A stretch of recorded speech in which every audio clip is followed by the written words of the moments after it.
We do have a game. We do. It's still happening. The score right now, I believe, is 2-0 in favor of Nora. Obey have been struggling so far on their attacks. I think really just not a lot of coordination. It doesn't seem like the same shot is being called inside of Obey, and it's something that they're going to have to, I think, refine as this match continues. Now, this isn't Border is not necessarily one of Obey's strongest maps. They have Oregon up next, which is traditionally one of their strongest maps. So they should be able to bounce back if this match goes sideways for them. You know what really tells me though? It says that they're relying a lot on pure synergy instead of predetermined understanding of what they're trying to accomplish. And I guess that can work, especially on a map like you say, Border. Something that maybe they're not so comfortable with, maybe they haven't practiced it a whole lot, but it just seems like the default attack strategies are being forgotten here for Obey. Stuff that everyone understands. I mean, it's Border. Let's be honest.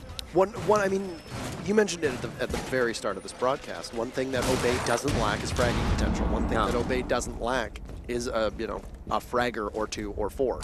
But one thing that we've always seen from Obey is their team coordination, that cohesion that a lot of teams at this level play with is not absent, but it's just not as refined as other teams. I think it just comes down to actually saying what you want to accomplish out loud. Going into those dry runs and saying, or just hammering out a strat together as a team. I was like, here's what we want to do, here's how we want to do it, and let's get it done. I think that maybe that element is kind of missing right now. However, it also could be that we're just counting Obey out too early. We're only 2 rounds in now on the third. Yeah, absolutely. And Nora has found themselves on the upside on a typically defense-favored map, I think, in a current meta, especially depending on who gets banned. I was just going to say, just as a side note, is that Bosco running the Elevate charm? And it sure indeed is. Oh, surprise, surprise. I mean, 2 former members of Elevate on the team, in both Skies and Bosco, of course. Makes a lot of sense. All the way back from the Xbox days. That was a long time ago. It was ages ago, of course. Yeah. It's crazy to think because we saw Elevate this time last year in Germany at Gamescom, finishing 2nd overall, and now Elevate and the team that would succeeded, I guess it's CLG, both gone now. So. You can see that Shin has a angle pre-set up. My man is watching it, waiting for a potential free kill onto the Vigil, but the timing is not in the attacker's favor. Nearly half the round already gone, and Nora still has the control that they want, and Shin is going to be now free to play off this pre-made hole to Fountain. And as long as they keep pressure on Shin, they can possibly get a very free kill off on Waka. Now, when Waka exited through that armory doorway, it did give his position away. He's going to be hit by those concussive blasts from the Zofia mine, and we said that we were a bit critical of their ability to possibly coordinate well. Well, here we go, and my man will get the first kill of the round onto Waka. Did you see that coordination, though? They tossed out the C4 to trigger the goo mine and then know that you need to blow the C4, unfortunately, for Waka. The man saw it, was able to take care of it before it blew up. Yeah, actually, Waka was expecting a lot more aggression from the attackers, but my man played that absolutely perfect. So props to him for being patient and seizing the opportunity. Meanwhile, Waka a little too aggressive. Now, Obey has, for the first time, a distinct advantage in a round. They have gotten the control they want upstairs, above the site. They're forcing these Nora players down, but they're running low on time. Only 35 seconds, and the push hasn't even finally begun. No, and the Vigil has very wisely gotten back to site. You're going to hear some more goo mines go off as Bosco frags out onto Mariu. And JJ is just waiting. He's got an open hole above him, see if there's going to be a push from the Zofia, but no, another explosion will go off, and Obey is going to have to begin their execute in the dying moments of round number 3. They're in good position to be able to take a round off of Nora Rengo, and there goes the Lion, but Crazy Papillon is there, and that is Diffuser down as well. JJ with 2 kills, and Bosco will get 1, but it's an even affair at the moment. Shin will see 1, but Bosco will outfrag, and Skies finishes it off, and I'm not exactly certain what was going on with Obey's strategy in those final moments of this round, but a little dipsy doodle around that barricade, and Skies will get the final kill. Obey is on the board. So they managed to win the 3rd site, as I'm sure many of you know, and some of you might not. Of course, there's a forced rotation to a 3rd site. If you win the first 2 on defense, you got to go to that off site, and on Border, it's often customs. So Obey manages to make that work. But I have to agree with you, the strategy there from Obey was a little bit odd. They were focused very intently on taking top floor control, and then they shifted late in the round to a passport take, and that actually kind of makes sense in a way. It's very distracting for Nora. They're going to anticipate maybe a clamp down on the B site and a push into storage, but it didn't come from Obey. They shifted all, and it was the right timing, I guess, but it was also still very late in the round. Obey won that with 3 seconds on the clock in a 2 versus 2. That should not have happened. So as much as we can, you know, give praise to Obey for a well-executed round compared to their previous rounds, we also have to point a finger at Nora and wonder to ourselves, what happened for 2 people to die within the span of 3 seconds? Yeah, that came scarily close to what should have been a solid round for Obey, to them almost losing control in the dying moments. Yeah. So the setup here into Archives, JJ going to be using his pistol very well. You can see he's opening up a lot of holes, and this is going to allow for C4 from below. You can see Waka on the pulse, so obviously going to be the main candidate for that.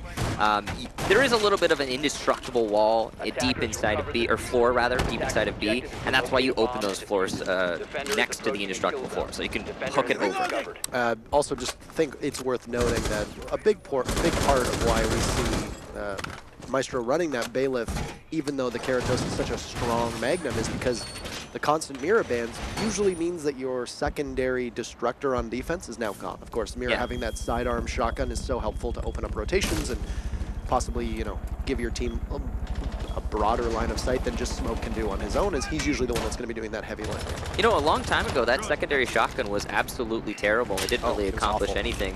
And then they made it kind of act like a buck skeleton key in a way, like a mini buck skeleton key where it does a actual destruction, and then suddenly, you know, it opened up on the defensive side a lot more potential for site construction. It still lags behind most of the default shotguns, right? Oh yeah, definitely. Bring, but I mean, for people that don't recall, when Mira and Jackal first came out, it was inventive that there was a secondary shotgun because we'd never seen that before, but it was really not great. So here we go. Obey, very assertive in this round. They've already managed to open up the armory wall, and it didn't look like Nora was contending anything. This is different than their previous strategy. Last time, Nora, when they were in armory, held on to CCTV, and now they have gone for a pretty much full stack into the site. Even the pulse still in the top floor. Now, of course, he can drop whenever he needs to, but early on, he's going to be playing as an anchor. And it looks like he might have actually just went to drop just now. He did. Now, there you go. Waka all the way down in server. Benji going to be the flank hold for CCTV. You can see Obey setting up. They want to go for that defuse plant. With 5 members, they can even take a C4 from below. Adam opens it up with a kill into Crazy. It's looking good for Obey. And as we can see from the way that Nora Rengo has stacked up their defenses, they're basically just trying to wait and go for a retake or fight as the execute happens. Waka from below will take out Skies. He draws out his pistol, expecting a possible push, but no. There will be a mark, but Adam in the doorway will go for the plant. He'll get shredded, but Shin gets traded out by Bosco, so they'll tie that one off 1-for-1. Maman will take out Waka. That was the pulse playing from below. Mariu will, of course, be forced to rotate now in towards Archives, and he'll play on metal detector. The flash will go off. JJ gets a kill onto Benji, and for just a second, the Maestro's position will be revealed. But right now, Nora Rengo could possibly go for the double peak. But no, Mariu will take some damage from Maman as he pushes up. JJ will try to engage with Bosco, working his way towards that armory wall, and 2 members of Obey now, the last 2 standing, will rotate over to the armory wall. Bosco will have to go for the plant. The lifeline will go off, but there's nobody there. JJ will miss his shots. A great hit from Maman, and it's going to leave it all on Mariu, who Maman will finish that one out. And you can see some electricity from Obey. They needed these 2 rounds to stick with it, and they're now all tied up. I have to say, major props to Maman over the last 2 rounds. Not only in the first victory from Obey did his patience pay off by getting control of that top floor for his team, but also in this round now, he managed to take a 2 versus 2 and put it distinctly in his team's favor by holding for that diffuse plant. He is filling that fragger support kind of mixture role, and he's filling it well. The main thing for me to take away from him is, again, not take away, rather, I give to him and tribute to him, is his patience. My man is really just on fire in terms of calling his shots properly. Maman has always been when he's on, he's on. And I don't want to necessarily say consistent, because we've seen a number of matches where Maman just doesn't look up to snuff that we have expected from him. But when Maman is on, he can, I think he can cement himself among some of the best fraggers in all of the region. We're seeing that right Absolutely here. Agree. And it's a good day when he's able to frag out. And because of his fragging out, Obey are toe-to-toe with Nora, 2-2. And despite that, it has been very close. I have to say, it's looked like both of the rounds Obey has managed to win. It has looked like Nora has the chance to come back. Meanwhile, all of the Nora victories were pretty one-sided. Yeah, and I mean even the first victory that Nora Rengo, or first round victory that Obey got, was one that Nora Rengo could have very easily taken. It was a 2 versus 2 in the dying seconds of the round, and we've seen that 2 rounds in a row now. Waka going for a camera outside and looking for a potential spawn peek. You see Bosco on the IQ. Really, this is probably one of the best operator picks from Obey, and they're using IQ well. I like that they put Bosco on that role because he seems to understand it very well in depth. Waka playing Valkyrie consistently has managed to get some really great cameras like this one, but they are being dispatched thanks to the good utility usage from Obey. Yeah, being hunted down from that IQ, and I think that's a very strong point for Obey, and that's a change for the better. We saw them go through the vast majority of the qualifiers for the Paris Major using IQ, like I said, as flank watch. First kill is going to go to Benji, though. He takes out Waka, who's playing very aggressively on the armory wall for quite a while there, but Waka's finished inside of breakpoint. That's another round for Waka playing way too aggro. You could see he's actually near cafeteria. That's not a safe position to play as a defensive operator, even if you have support from your teammates from afar. You could see these lines of sight that are open for the defense, trying to hold on to this south balcony doorway. Benji's looking to push in, but he's got to deal with this barbed wire. He's waiting patiently for his teammates to drone it out, give him the necessary information. Crazy has been called, and he will be forced to rotate back into sight. A little bit of a miscommunication there, and Crazy will take some damage for his troubles. I really would love to know why the suppressor on the Alda. I genuinely am curious about that. But speaking of, it looks like Obey has taken firm control over CCTV now. Maman working his way in as the Lion will freeze everybody in place, and that's Maman looking through the open wall in towards this site. Now Mario, who's been playing this fountain quite well, and that's basically been his staple. We've seen him have some success there in previous rounds, but I think one of the biggest issues with the previous round was they didn't have Mario rotate through CCTV like they needed, and it became too much of a linear, push for them. You can see Mario is, looking for the potential of a flank, but Obey has clamped down on said flank. Benji is the flank watch, and he's been really dedicated to that role.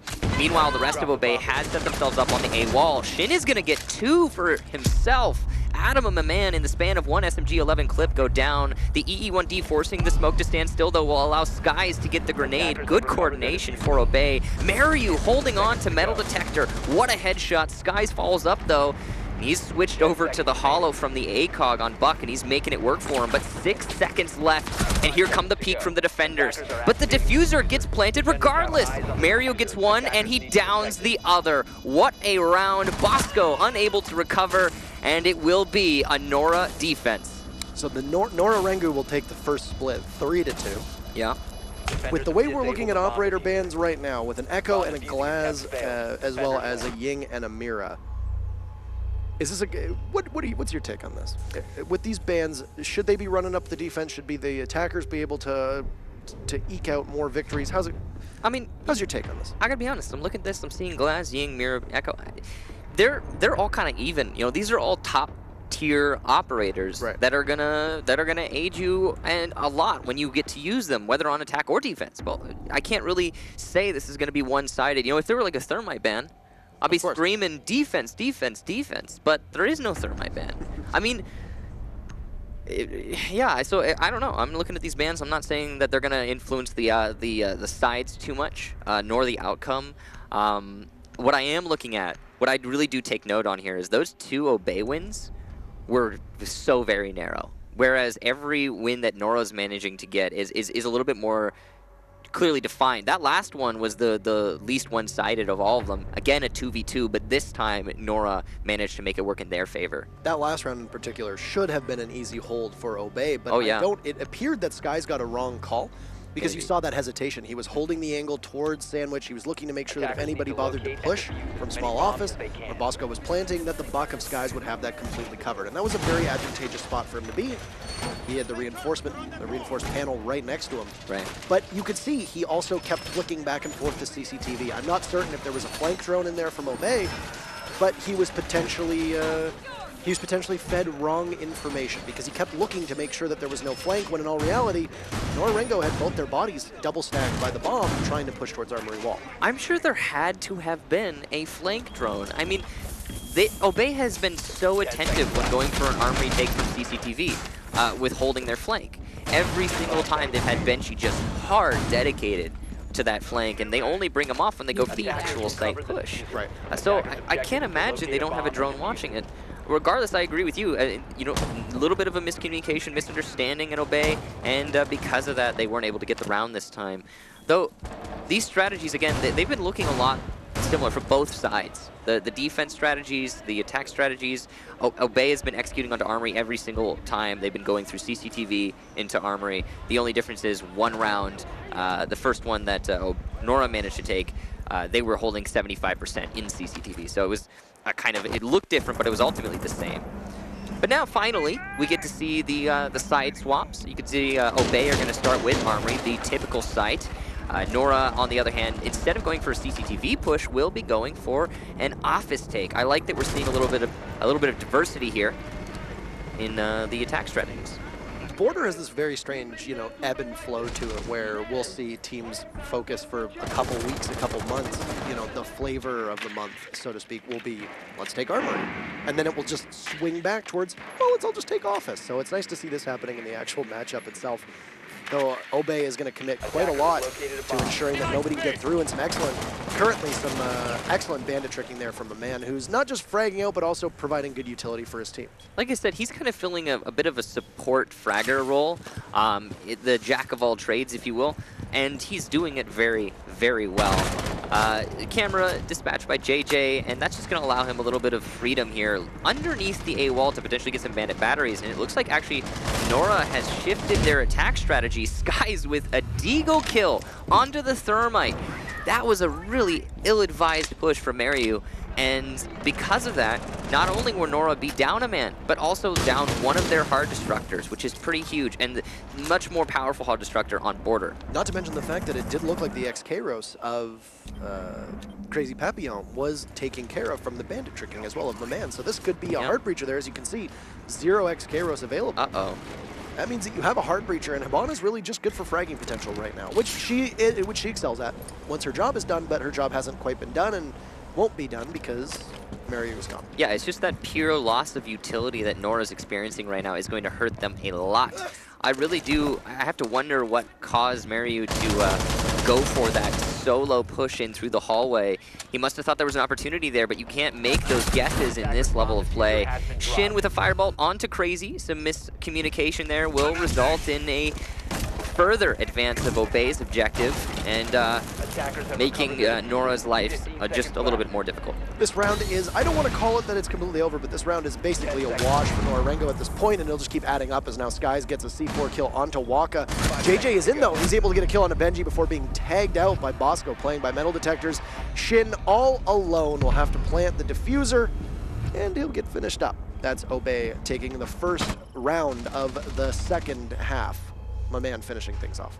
So Nora did win their half on defense. However, immediately Obey able to get that 3-3 equal round count. So well done to them, not allowing this to get out of hand. Major props. Nora, on the other hand, I have to question a couple things there. First of all, the initial focus on the B site was met by the Bandit of Maman, which forced the attackers to reevaluate the push, or it would if they didn't have a thermite. So Nora said, okay, our Hibana pellets have been used up and we can't push into offices even though we have the thermite. So let's instead go over to the A wall.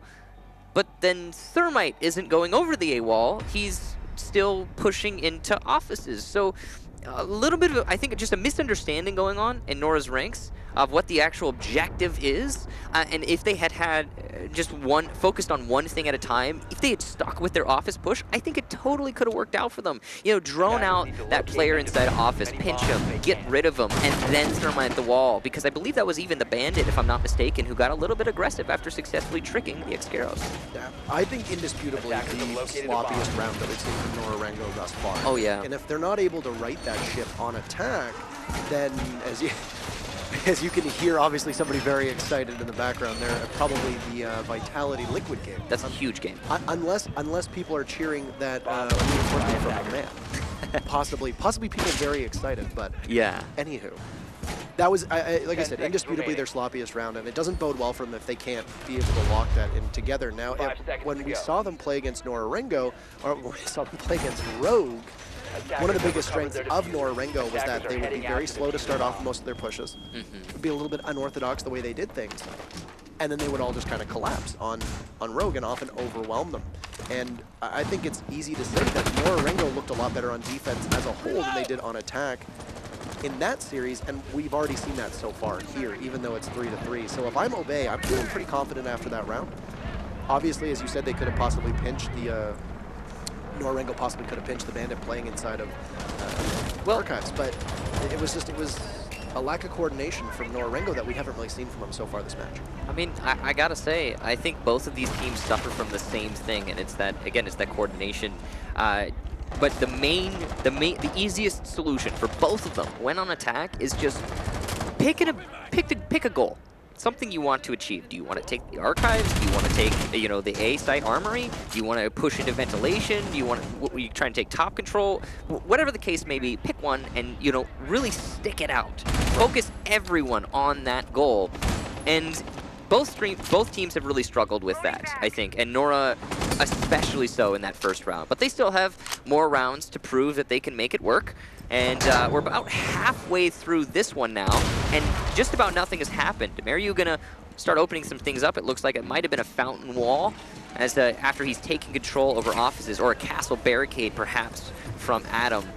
And he was just trying to push the defenders off of Archives so that the vertical control from defense isn't relevant when Nora goes for their Teller's push. So this has been a pretty standard take so far from Nora. It has been very slow, but standard all the same. This is Obey's strategy, is to try to bleed out as much of this utility as possible, and now that Nora Rengo has waded through all those various layers to get as much control over on the east side of the building as possible, they can actually start to work away at both the bathroom and then the main wall here, and that's exactly what's going to happen. They're going to use 2 impact grenades, though. Excellent job. We've seen this a number of times. The impact will get tossed from above through that open hole that's just above the reinforcement, and it actually denies the ability to get through it. So Nora Rengo lacking a Thermite, not getting killed early on, but lacking the Thermite, that's problematic for them. A bit of an oddity to bring a Habana instead of a Thermite on such a push. Mariu will get the first kill. Bosco, though, immediate refract onto Crazy. Skies another one, and Waka goes down. Shin, though, able to respond, and my man eliminated. Now a 3v3, such an even round, and an even match in general. As we come down to the last 20 seconds, Nora pressured for time. Adam above, what a push to get 2! And that's going to leave just Mariu, who will be easily taken down by Bosco. Obey will get yet another defensive round. And that was clean from Obey. That absolutely looked methodical and swift and punishing. You know, Adam was up top watching the hatch, looking for the rotate into bathroom, which is where Bosco had his sights trained to. Means that no matter what happened, there's no way you're getting out of that. And that's a classic fight for a trade at that point, because, you know, even if Bosco gets pinched, well, pinched actually is technically the wrong word. Let's say Bosco gets eliminated. You've still got Adam from above. You're basically trading off Bosco to get the final kill. And this is Obey waking up. They're looking good. They've looked better than they have at the start of the round, that's for sure. Maybe a bit of shakes in anticipation to get in here. But they're firing on all cylinders at the moment, and it's also a combination of Nora Rengo just fading out. Their attacks have really looked a little lost. And I think, yeah, we could really easily attribute it to the halves. The fact that Nora is now on attack instead of defense, and the fact that they seem to, again, struggle from the same thing Obey struggles with, which is that coordination or lack thereof. A misunderstanding of the actual goal. In this case, Nora had a clear goal in mind, and I like that they stuck to it, but they were so slow with it. It was just arduous. You know, it was a molasses cake from the tellers in the archives. And after Nora had accomplished control over archives, they quickly refocused onto the tellers push, but it was, I think, too little too late at that point. And also those impacts. We've talked about it before. Like you mentioned, the impacts to deny hard breachers, if you can do that, is infinitely better than a bandit trick, because it's almost always a guaranteed result, and it's hard for your opponents to juggle around it.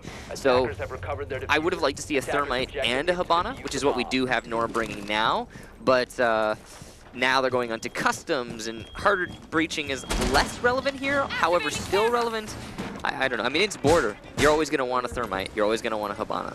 Thermite is almost always a good choice on this map as well. Yeah. That's why we see the rate at which he's banned, because it can deprive teams that play Thermite of that utility and have to work around it. So I'm very surprised, number one, a bit taken aback by the fact he wasn't banned.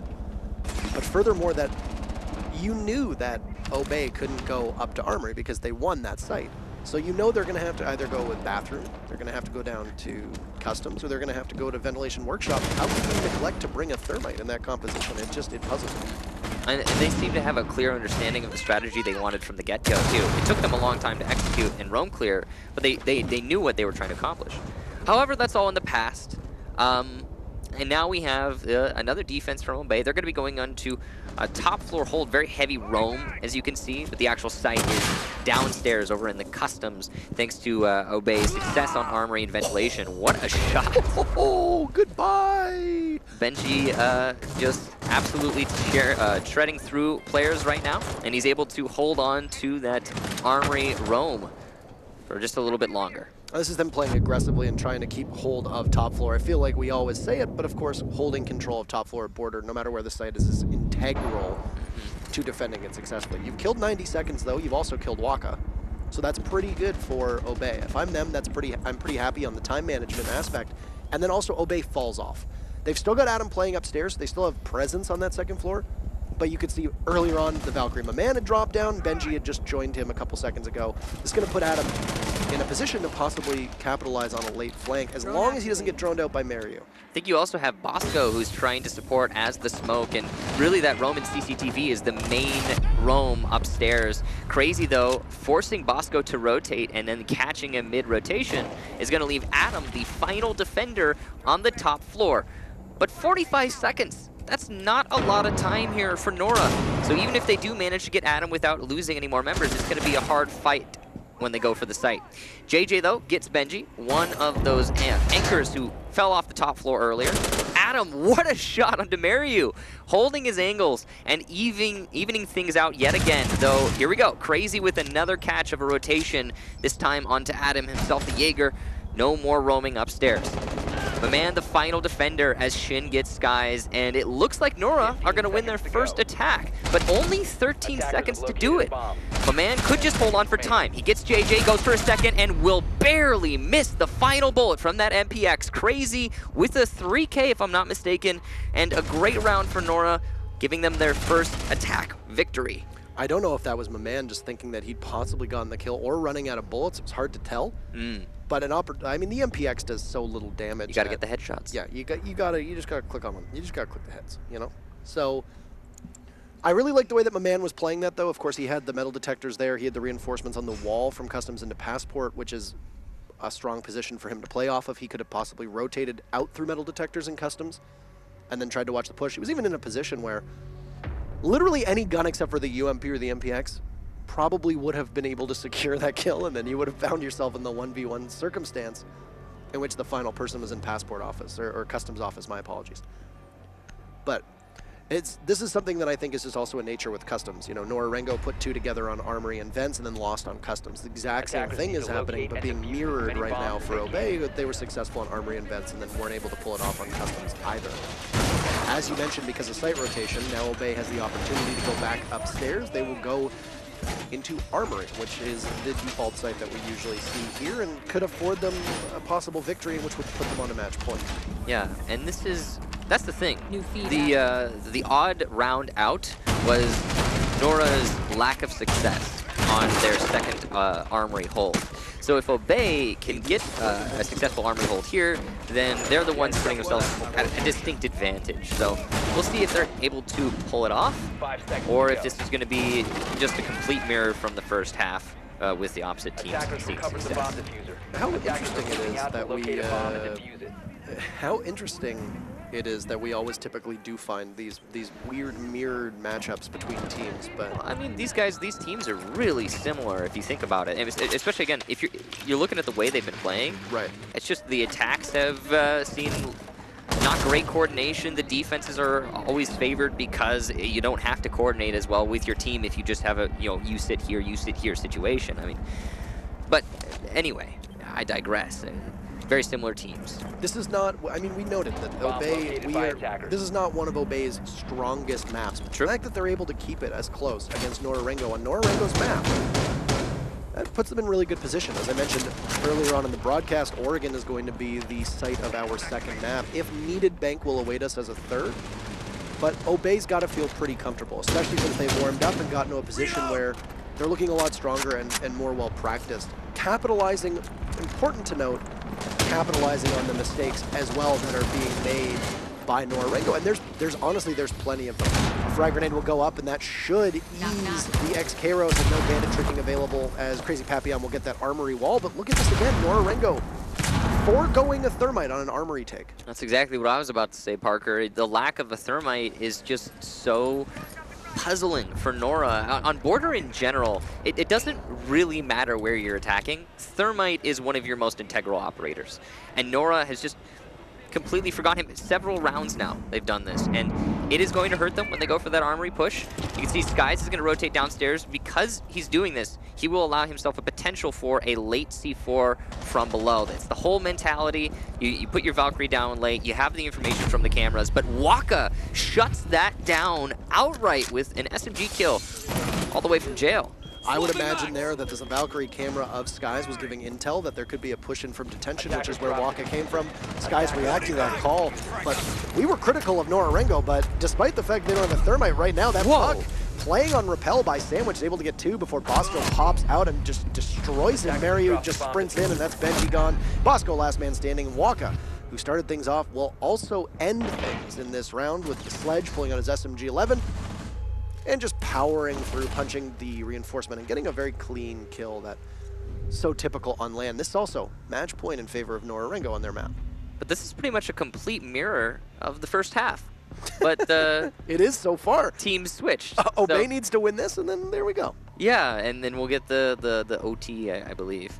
Now, it's been a bit of a weird match so far, but what I just witnessed from Nora is the most concise and efficient Nora Rengo I've ever seen. But it was also the sloppiest Obey I've ever seen. Right. A lot of those kills that Obey suffered from were actually just handed to Nora. For example, the player holding on to the main hallway, just peeking into those players, peeking from CCTV. It was a very distinctly easy round, I think, is what I want to say for Nora. It really all comes down to JJ as well. I mean, how do you how do you have a Valkyrie on the board but allow a Buck to play on Sandwich uncontested, getting 2 kills for you? And then how did he get 2 kills in the first place? I mean, just literally, it looked like he broke open the window, sprayed in, was able to get a kill probably on somebody playing Sandwich, and then also into small office. The only person that was playing in small office at that point afterwards was Bosco. Luckily, the ADS was there to catch his frag grenade, or else Bosco was also dead. And then Bosco actually almost lost that fight. You saw that JJ went for a pre-fire onto the office doorway, but Bosco just narrowly managed to out-aim JJ in that situation. So it could have been a complete landslide. I mean, it was a complete landslide, but it could have been all over there and then, thanks to JJ's good positioning. You can see these cameras from Obey. They probably had those last round as well. That's why Skies was going for that push.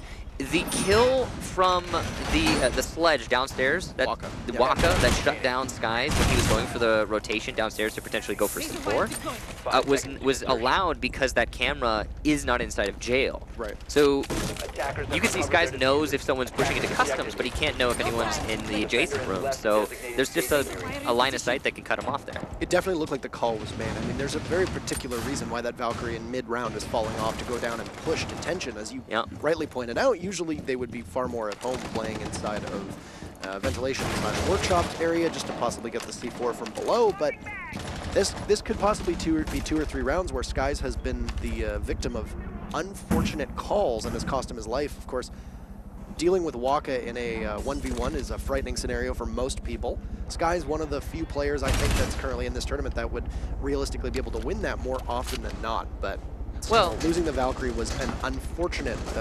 scenario for themselves to find themselves in. Now, Waka and Skies actually fill very similar roles, I want to say, because the way that both players have been playing, you know, they'll get caught out and killed in odd situations, and you look at them and you go, well, why are you making that play? But it comes back to the fact that, yeah, there's usually a call involved with each of the plays that those guys make because they're waiting for information from their team before they commit actions. So, yeah, kind of an interesting, I mean, there's probably a hard wall, but you want to dream, right? Yeah, that was almost all the way downtown right there, but a very quiet game from Adam as well. Very intriguing to see what he's going to be able to put together on Oregon, but for the time being, yeah, quite quiet. You're seeing the Valkyrie right now of Skies being marked relentlessly. We'll hit the halfway point of what could be our final round as Nora Rengo does sit on match point. Mariu working his way in and will be joined by JJ. And you can see this is something that Obey has done a number of rounds. They just fall right off and possibly even bait in a kill or two. That's Maman getting the opening salvo onto Shin, but Waka is able to meet Skies and will win yet again. That's the second time in a row that we will see this happen. And now Adam, who's mentioned as having a bit of a quiet game, he'll take out Waka, and that's the sledge gone. That was great coordination between Maman and Adam. You saw Maman, he wasn't going for the kill when he was pre-firing the corner. He was just trying to bait, and it worked out great. Now, Nora does have control of Armory, but they don't have full top control. And when they go for their drop down, they're going to lose a lot of players from above because Maman is still in a potential flank position. So is Adam. However, still another kill there for JJ. So nice and even here, as we've seen it be so often with these teams. We're inches away from a potential Nora victory or an Obey retake. And it looks like Nora's going to continue to widen that gap, but it'll be traded right back off as JJ will eliminate Maman, but Mariu gets one onto Adam. It's all up to Bosco, and the diffuser will go down, but will Bosco stick it? Mariu above will find for a tense moment. Bosco with an impact will try to rotate into Fountain, and Ash versus a Legion, but Ash with about half HP. We'll just watch that diffuser. Trying to draw out the Legion. Ash will see it, and that's Mariu getting the kill, and Nora Rengo putting that match away. There will be no mirror whatsoever. 6-4 on their map. Nora Rengo getting a map victory, and we will go to Oregon. And what was a very close fight between these two teams that, for a while there, didn't really feel like it was going to be going the way it was. And then Obey taking advantage of Nora Rengo's sloppiness, but Nora Rengo finding it in the dying rounds of map number 1. Yeah, that was a lot closer than I anticipated it being. That was a really difficult situation also for the Legion at the end there. The Ash being the perfect operator, I think, to hold that diffuse plant in the post, especially considering still had a charge. Could have opened up an entirely new angle on the diffuser. You had to force out that top floor control. There was no other play there. But it didn't work out. And now Obey will be going into map number 2 with 1 loss under the belt. I mean, they'll be trailing. We'll take a look at some highlights for you in that particular matchup. Obey, obviously, this is the double elimination style tournament, so obviously if Obey loses the next match, they still have a match tomorrow as well. Of course, it won't be going away, but they won't be going away for good. But for Nora Rengo, let's talk about expectations here for this team. They have never won a match in international play outside of APAC. Of course, the only sample size we have is them playing against Rogue. But this would be huge for them to be able to find that victory to start things off. It'll set them up playing either Liquid or Vitality, which of course will be quite a task for either of these teams. Yeah, it's definitely something that I mean, You say Nora's looking for it because they want to prove themselves, and it's the same thing for Obey, really. You know, as a team, they're from North America, which is a much more, I think, internationally recognized region. However, they're also really struggling this season. They haven't had the performance that everybody's anticipated from them. With the raw talent that Obey has, you'd think they'd be doing better than they are right now.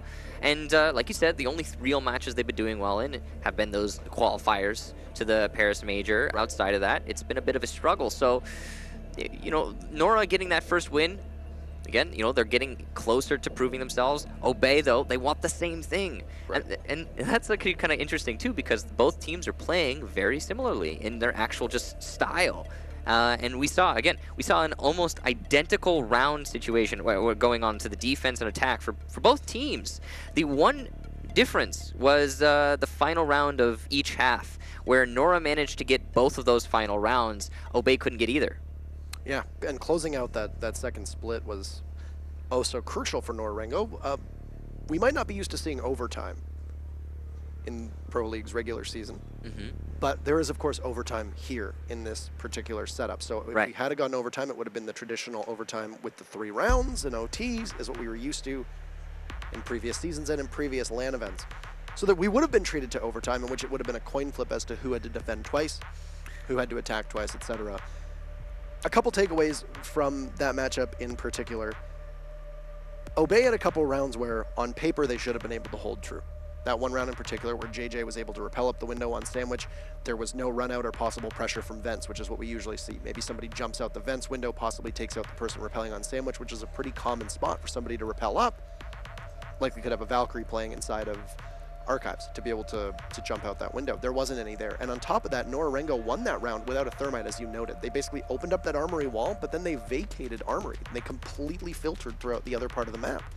They put pressure on them from below, and then also kept CCTV control while the Buck just did his thing, and Obey kept peeking for some reason, and there were in those fights. There were also a lot of rounds that Obey managed to win that Nora should have won. I mean, the defense from Nora onto Customs, for example, Obey is trying to take into the top floor. They're pretty successful in that endeavor, but Nora wastes tons of time, and they just fall back to site. And Obey unable to get control over CCTV. I mean, they managed to get some kills and force down, but they didn't really get the control that they needed to actually, you know, force the defenders into a bad position.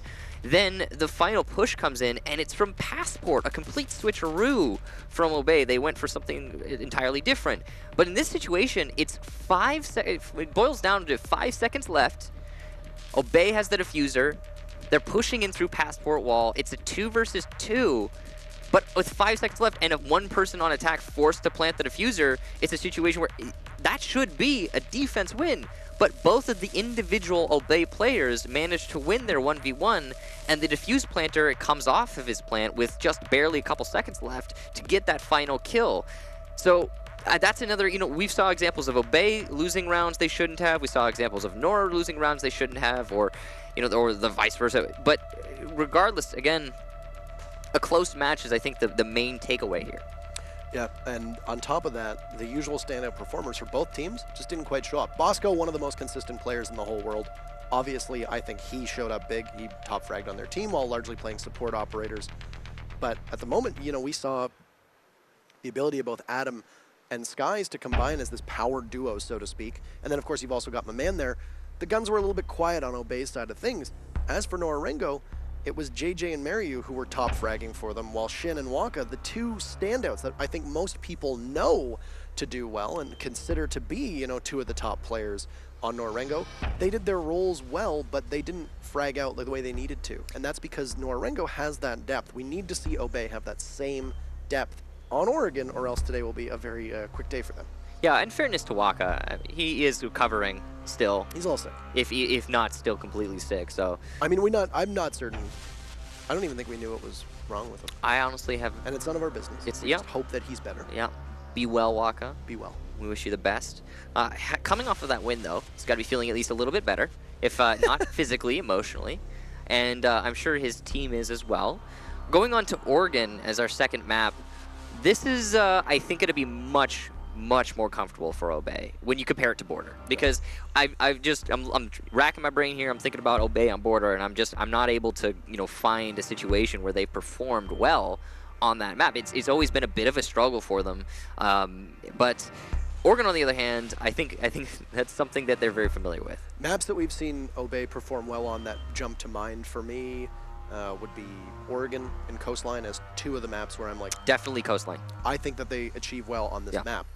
One of those happens to be coming up right now in Oregon. So the real question is going to be, was this Nora Rengo performing as we expected on Border? Because keep in mind, a map that Obey might not be the most comfortable with, they came within one round of forcing an overtime. That can be a huge triumph for them.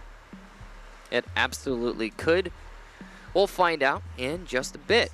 It's going to be Nora banning first, just like the last time, and Obey banning second. So same sides, different map. Nora's been taking a long time with their bans. Have you noticed? They have been. They have been.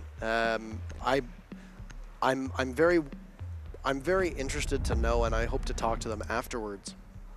I'm very interested to know if it's because maybe they aren't the most familiar with the way that Obey plays. Now, they ban a Lion out. That seems like a no-brainer to me. Obey runs the Lion quite a bit. We've seen it in multiple matches, and like I said, there's no shortage of VODs on Obey. If you really want to do the groundwork for VOD review on Obey, you've got literally half a dozen matches that they played through the qualifiers to go back and look at their most recent compositions in a best-of-3 format. Yeah, and at the same time, kind of interesting, we didn't... I mean, Lion, I guess, maybe not crazy useful on Border. We saw him a little bit, I want to say, but not as much as you would have expected. I kind of feel weird saying that, Lion not crazy useful. I mean, he's universally useful, right? That's kind of how he works, but I guess Obey not favoring him on so much, Nora Rengo on Border at least, for whatever reason. Nora Rengo didn't run him at all, but we did see him a little bit. I'm pretty sure from Obey, just a little bit. Oh, from Obey, absolutely. We've seen a number of compositions with Obey running a Lion. It looked like it was Bosco, I believe, who had Echo? flirted with the idea. Probably Echo. I would say maybe Maestro, but no, it's Echo, and that's going to be another target ban aimed at Benji too. So Echo is particularly pesky on Oregon. It was just a change of a ying for a Lion. That was it, and it was different bans. You see, Nora banned Glaz in the first map, and now Obey's banning Glaz in the second map. So there's a clear understanding between these teams. They know what they don't want to play.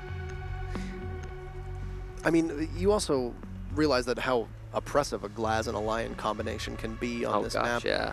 Not to mention the fact that with both a Glaz and a Lion, it can enable a style of gameplay where you could potentially bring a Finka now, who has seen a change. She now has frag grenades, even though her ability is not quite as long. Her ability now only lasts 10 seconds instead of 20.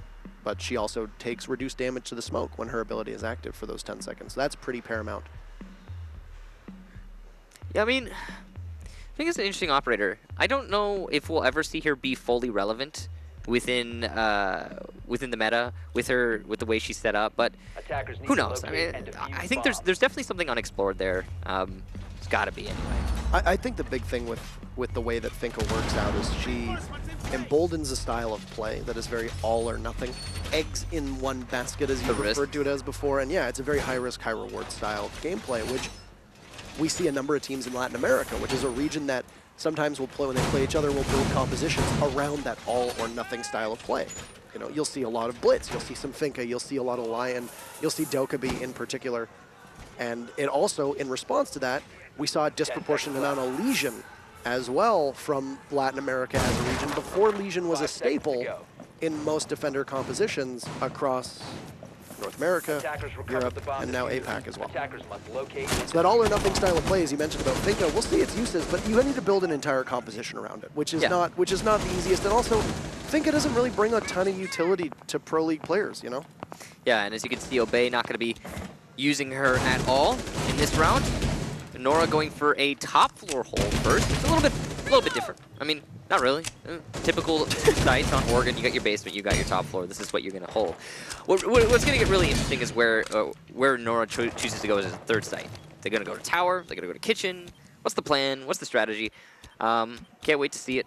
But for now, Nora, very standard hold upstairs with those holes through the floor. They got the top of white. Instead of going for the rotation, they're actually just going to open up with an impact. The top of white, you can see there. I like this decision. It's a little bit, it's not different really. It's just kind of a secondary, it's an option that some teams choose to use. They've also opened up the attic, which allows for a little bit of rotation if you have a meeting hall roamer. It also puts pressure, while it might not be active pressure, it does put subconscious pressure at least on Obey, and it forces them to have something to, if not hold, call out the attic roam. Well, it's the same as what we just saw on border, which is then, you know, if you let's say Amir is in play and you open up that CCTV wall all the way in through offices, fountains, etc. You don't actually have to put physical pressure there because the looming threat is there with the mirror having that huge angle. So yeah, half of the round, deceptively fast. Yeah, it was. We're already getting into the second half, and Nora has a completely established defensive setup. They're going to start to call out where the push is coming from. They know it's going to be Armory. Likely Obey's already starting to open up that closet wall using the Hibana. They've already accomplished that, in fact. They've got Claymore set up. They've got all their players stacked. They're going to finally get the camera inside of Master. Good teamwork there. Shin has positioned himself kind of oddly. He's going to go for some shots through the debris. Misses them, though, onto Bosco, and will eat some in return. Rotation all the way into dorms. The pressure is really mounting here.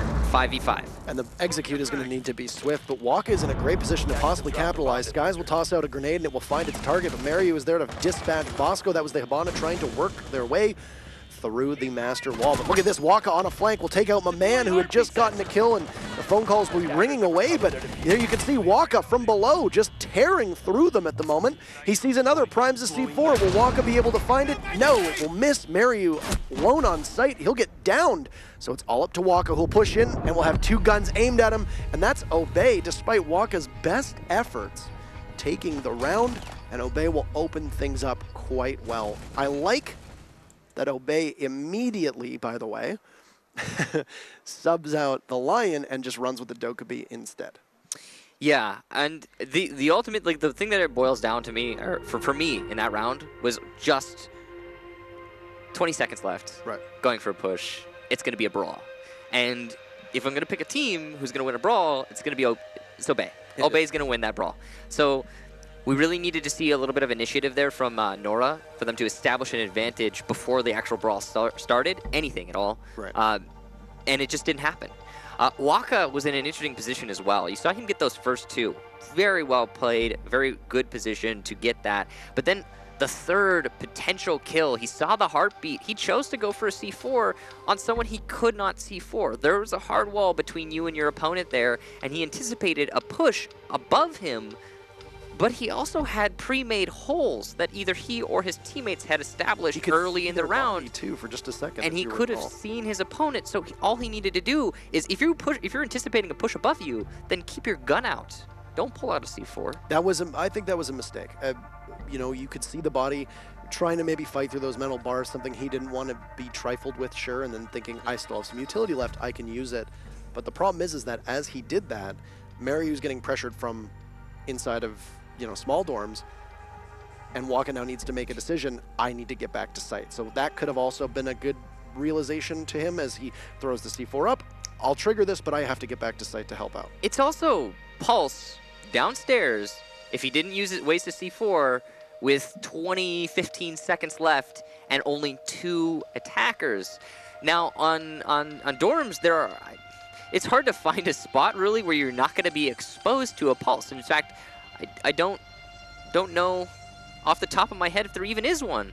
So you're looking at a situation there where you're going to have to plant exposed to that C4, and if he had just maybe kept a C4, stayed downstairs, maybe if he got the kill on the Zofia or even done some damage through that open hole that his team had put up, maybe it could have been a clutch from him. I mean, you know, it's a lot of critique for one player. He did a lot of work in that round. Ultimately, if you want to boil it all down to the real issue, the rest of Nora got shredded without doing any work. The push and the execute that came through the Master closet and then Armory side, or was working itself in, and it was literally just Obey constantly taking ground away from Nora Rengo. They were pushing. Yep. They were pushing. There was no resistance whatsoever from the Japanese.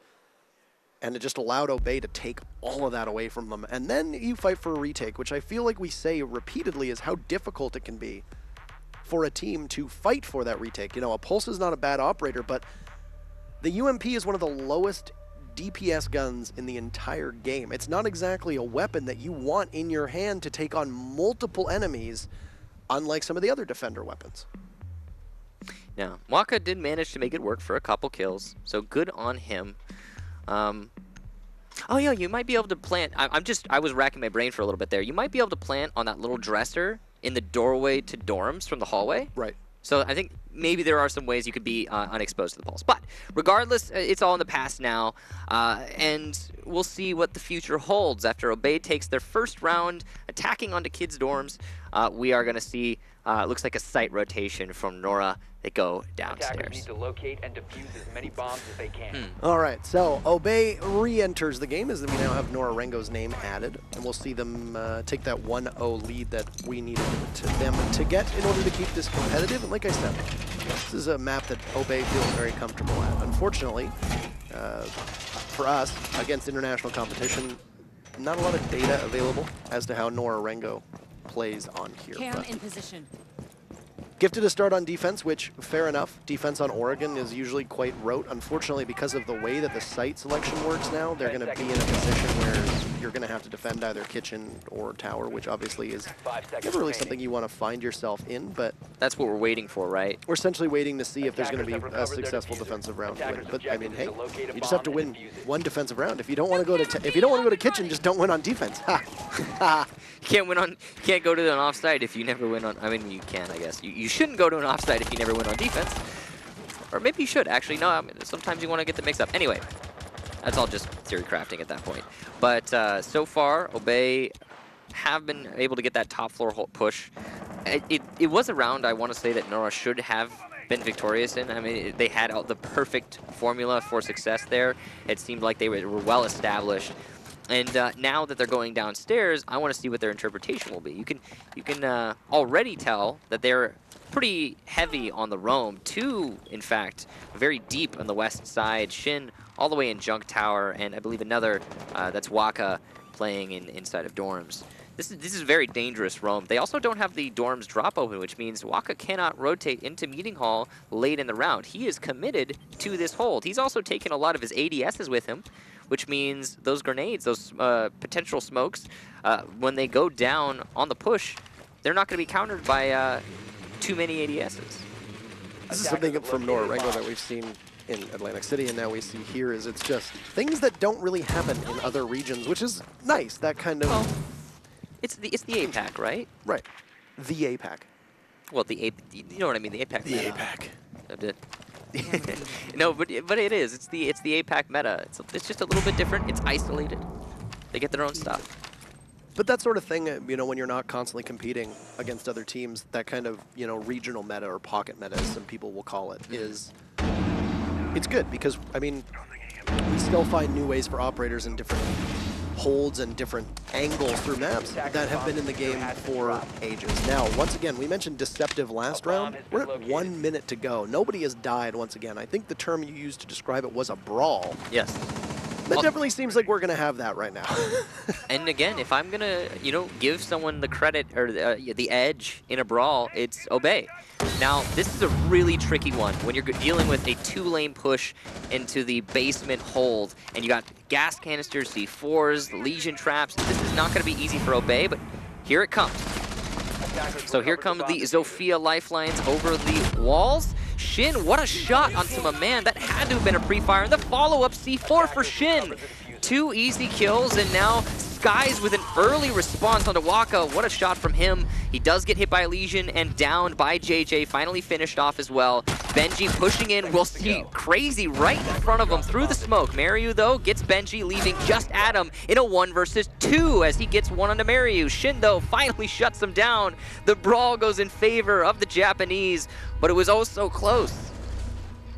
Very narrow there, and it's just a bit too late for the push that we saw from Obey. They took a little bit too much time. You know, the big thing for me was also that Obey did not clear any of the roamers. You had 2 that could late flank in through meeting, and late flank they did. Easy success after that.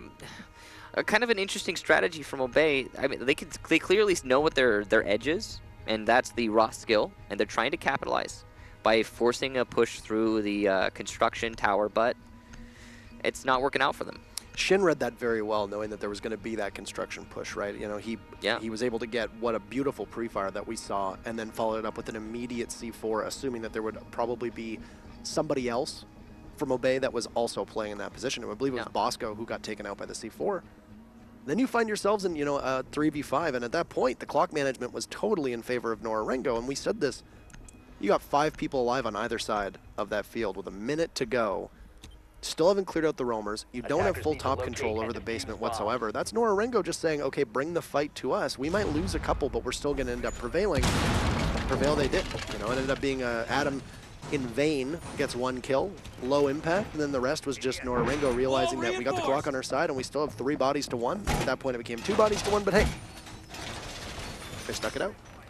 I mean, the attack strategy, the attack strategy from Obey there was the same attack strategy they had in the previous round, just different site. It's the 2-lane meta. It's the, you know, hey, we're gonna open this up and we're gonna push together for 2, you know, parallel lanes, and hopefully it's gonna work for us. And again, it comes down to the fisticuffs, and this time Obey lost it. And you could point a finger at a number of different things. We could use hindsight to say, oh, this is why they won, this is why they lost, and blah blah blah. And it's true. You know, there's always going to be little things. But ultimately, those little things are so close to each other that it's hard for teams going into a strategy like that to predict the outcome. It's hard for them to anticipate something that their opponents are going to throw at them because, again, it's just, you know, it's a low, down to the ground brawl. And anyone could win that. It comes down very much chance. We do have an update, by the way, so plug your ears if you don't intend to know, because there are spoilers ahead. The French, Vitality, making map number 1 off of Team Liquid, find themselves in a position to possibly close it out in 2 maps, depending on how the second map is going to go for them. Keep in mind, they are in the same group stage as Obey and Nora Rengo, so the winner of this match will play the winner of that Liquid Vitality, and the loser of this match will have an even more difficult task, which is going to be playing the loser of that match. So, yeah, I mean, do you want to win or do you want to lose? You're going to be fighting a pretty good team no matter what, but that's going to be the same way with every single bracket here. Right. I think a big part of it is, you know, they want to win. They want to move on because they want to be considered the best. You know, like it's a pretty big thing to win a match at a Paris major. I do think most teams came to this event with the intention of winning. Yeah. If I do think that. If I'm not mistaken, that is my hot take for the day. But you're right though. If you do win this match, you're going up against a pretty fierce opponent. Now you saw once again the 2 ADSs that were placed down inside of the bathroom. With the Pulse playing in that position, which is Waka. He's taken some damage. Mariu, as the smoke, will be the first casualty for the defense, which is not ideal. We're back down to about 1 minute to go, and the first kill going in favor for Obey. But you see Shin right now on the flank as Nora Rengo's getting beaten up. Another phone call will come out, and Shin will be on the move, but the diffuser goes down for Obey, and they are in full control at the moment. Seems like Nora is really struggling to defend this top floor. This is a pretty much unrecoverable round, especially as Benji gets Waka. I really don't anticipate a comeback here. It's probably going to be a pretty easy shutout. Shin going to need to push up these wide stairs. He will not get the first kill for his team. And a completely perfect take there from Obey, I want to say. Look at the bodies and the carnage. Could have simply thought it was just another corpse. Honestly, Nora's struggling really hard for that with that top floor. It's something they're going to need to work on because there is no optimal third site on Oregon. So if you're not able to win the 2 staples, then you're going to struggle in the map overall. And those 2 losses on the top floor now for Nora is going to put them in a position to lose once they go into the second half, because I seriously doubt Obey is going to have that same difficulty holding the top floor. They'll have another crack at it, and we'll see how it'll work. I mean, they have to, They're right? going to be running, yeah, I mean, unless they want to roll out a kitchen or a possible tower. I mean, there are some teams, though, in all fairness, that do trot out a kitchen or a tower off of the second opportunity to do so. Vitality comes to mind as a team that will run the game here on all the different sites. Something very interesting happened with that 6 pick, and it's oftentimes the 6 pick is usually just done so, you know, oh, they're running a lot of gadget-based operators, let's run an IQ, we don't have one picked, you know, yada, yada, yada. Nora Rengo originally had Waka playing that dock, locked in, and just as it was about to hit the final moment for you to pick your operator, he switches to a Vigil, and then 6 picks onto the dock. So deliberately keeping that ACOG a secret. 10 But, seconds I mean, remaining. kind of a secret.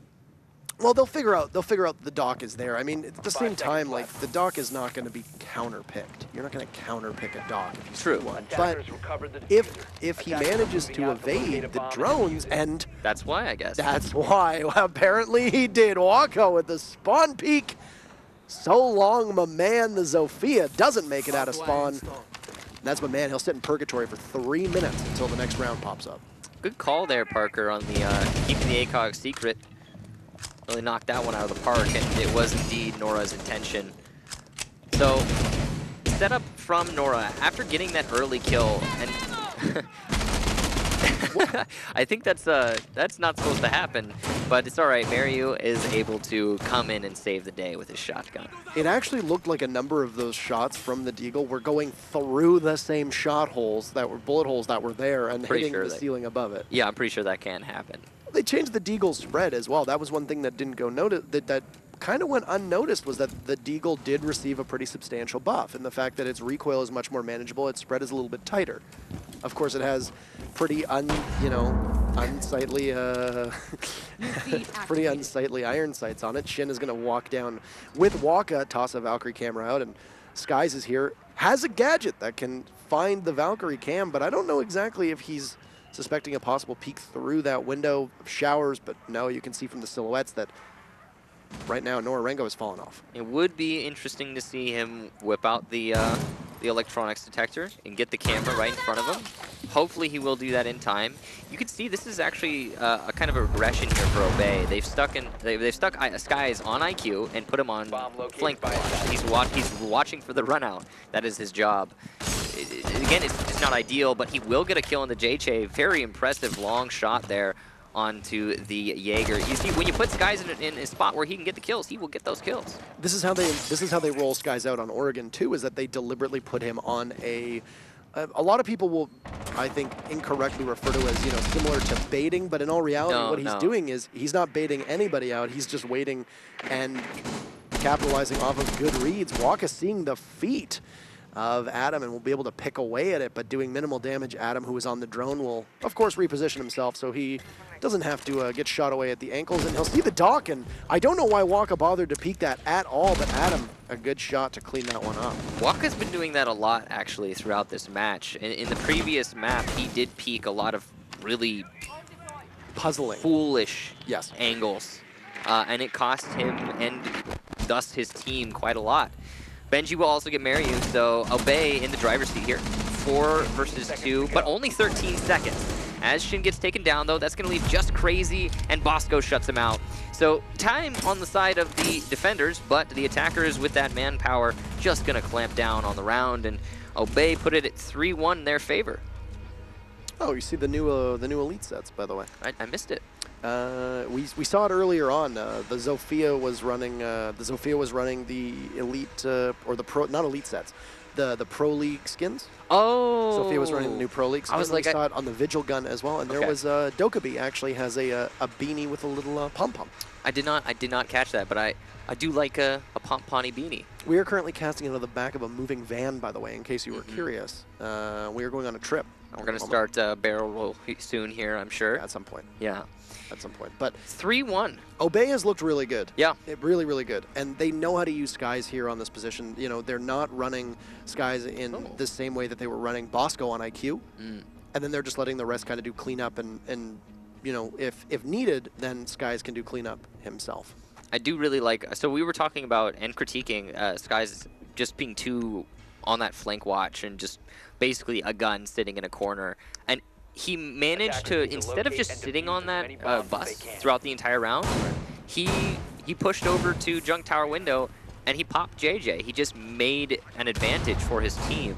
So major props to Skies, reading the situation, understanding he doesn't need to sit out there and just wait, and taking that initiative, giving it to his team. I mean, as long as you are conscious of how you're using your various teammates, then it's not necessarily a detriment to your team. You know, Right. They've obviously determined, and right now it's working. So why would you bother to 10 change it? seconds left before But they've insertion. obviously determined that putting Skies on IQ in comparison to the way that Bosco was doing it on Border is it's for more of a frag-oriented position than it is on Bosco, who was, you know, oh, that's rough. To locate a bomb. Unfortunate there for Shin. Bad You don't timing. get that one back, yeah. Yeah, it's gone for good. But regardless of that, I mean, he's still going to have the camera outside, and maybe the first camera will be a bit of a bait. You're like, oh yeah, you got my camera, bummer, and you'll still have that one further back. So we'll see. Regardless, it's not actually going to matter. Looks like Obey is going for another construction tower take. Very thorough droning you can see going on right now, and the eventual push will come in force, I'm sure, onto tower. Meanwhile, Nora has a very open focus on the west side, as they've done in the past. You can see that camera is going to survive, actually, but again, there's nobody for Shin to kill right now, because Obey is entirely focused on the other side of the map. This is interesting, because this is a defense being set up to hold a main lobby push, and an attack that's nowhere near the main lobby. You can see there's Skies there, kind of interestingly by the front door. Kind of a very long angle for Shin, a difficult shot to hit, and Skies is just going to leave. He's just going to walk away from that front door. He doesn't need to be there. You can't use, and I know we've been focusing on him a lot, but I think it's very interesting how they use Skies as, you know, a player, but you cannot allow a flank watch with a Ying. You cannot allow that that utility to go squandered. You know, her 3 Candelas that she can toss out are very, very powerful. Yeah. They can completely disable a defense if used correctly. We also have to say, you know, when we point a finger at Skies, it's like he's in an odd position for his operator. That's not necessarily his call. So keep in mind, of course not. you know, it's just something we're making an observation on where the positioning is.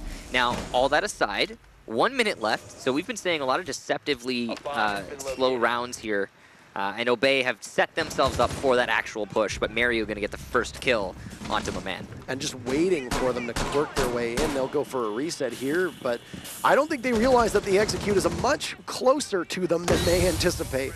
Don't know if they're going to be able to get the down on the smoke. Mario might just have to truck on with the final minute to go at very low health. They did get the kill onto my man. That was the Zofia, who was removed from action. But you've got the Candelas and you've got the phone call. Skies is going to work his way in. He does have a goo mine in, but 2 kills for Skies with the Candelas aiding him. Benji there as well, and this is all Obey. Nora Rengo left with 1 man standing. The Jaeger of Waka currently playing on stairs will have to work his way down. Diffuser goes down. He'll get some pings from his teammates, but sees the head of the Ying. Tries to go for a bobble there, but no. Skies will get the kill in the first split of Oregon. 4-1 in favor of Obey. A commanding performance, looking to even this one up and send us to bank. So if you're wondering, if you're new to Rainbow Six Esports and you're wondering why teams ban Ying so much, that would be why. When you're getting into a situation where it's just a pure brawl and you're pushing through 2 little lanes like that, and if you've got a Ying available to you, she's probably one of the best, if not the outright best operator to have on attack. There's not much the defense, well, there is little to nothing the defense can do to counter you. The only thing they could do is shoot the Candela, have the Candela hit a batteried wall or barbed wire, or have a Jaeger ADS catch it. So it's not great. So we're seeing here one of the new things that was added in response to the shellacking that Nora Rengo took in that first split. They're going to use one of their tactical timeouts, and they're going to regroup. It's something that's been added. It was added in Atlantic City, so now teams at the Season 7 finals had an opportunity to pause, talk with each other, possibly get anything they need, water, etc., hand warmers, go on. Basically, it's just an opportunity for them to communicate with their coach. Now, as you can see, the coach/manager is not able to communicate and is not allowed to communicate with the team during live action in between rounds, typically reserved only for between maps. When you take a tactical timeout, it allows the team to confer with their coach/manager, possibly motivational purposes. And I could, if I'm Nora Rengo, I need some motivating right now. Oh, absolutely. I mean, you're down 4-1. That is not great. You know, on the first map, Border, it was a back and forth, you know, punches being thrown and no one really getting the clear edge. But here, Obey has it. Obey has that edge, and they are looking to hold on to it. I'm sure that during this tactical pause, while Nora is looking for options, exploring their mistakes, and trying to shore up the defense, now they're going to have to switch to attack and have the strategies ready. Meanwhile, Obey, they're probably just feeling very comfortable with their position right now.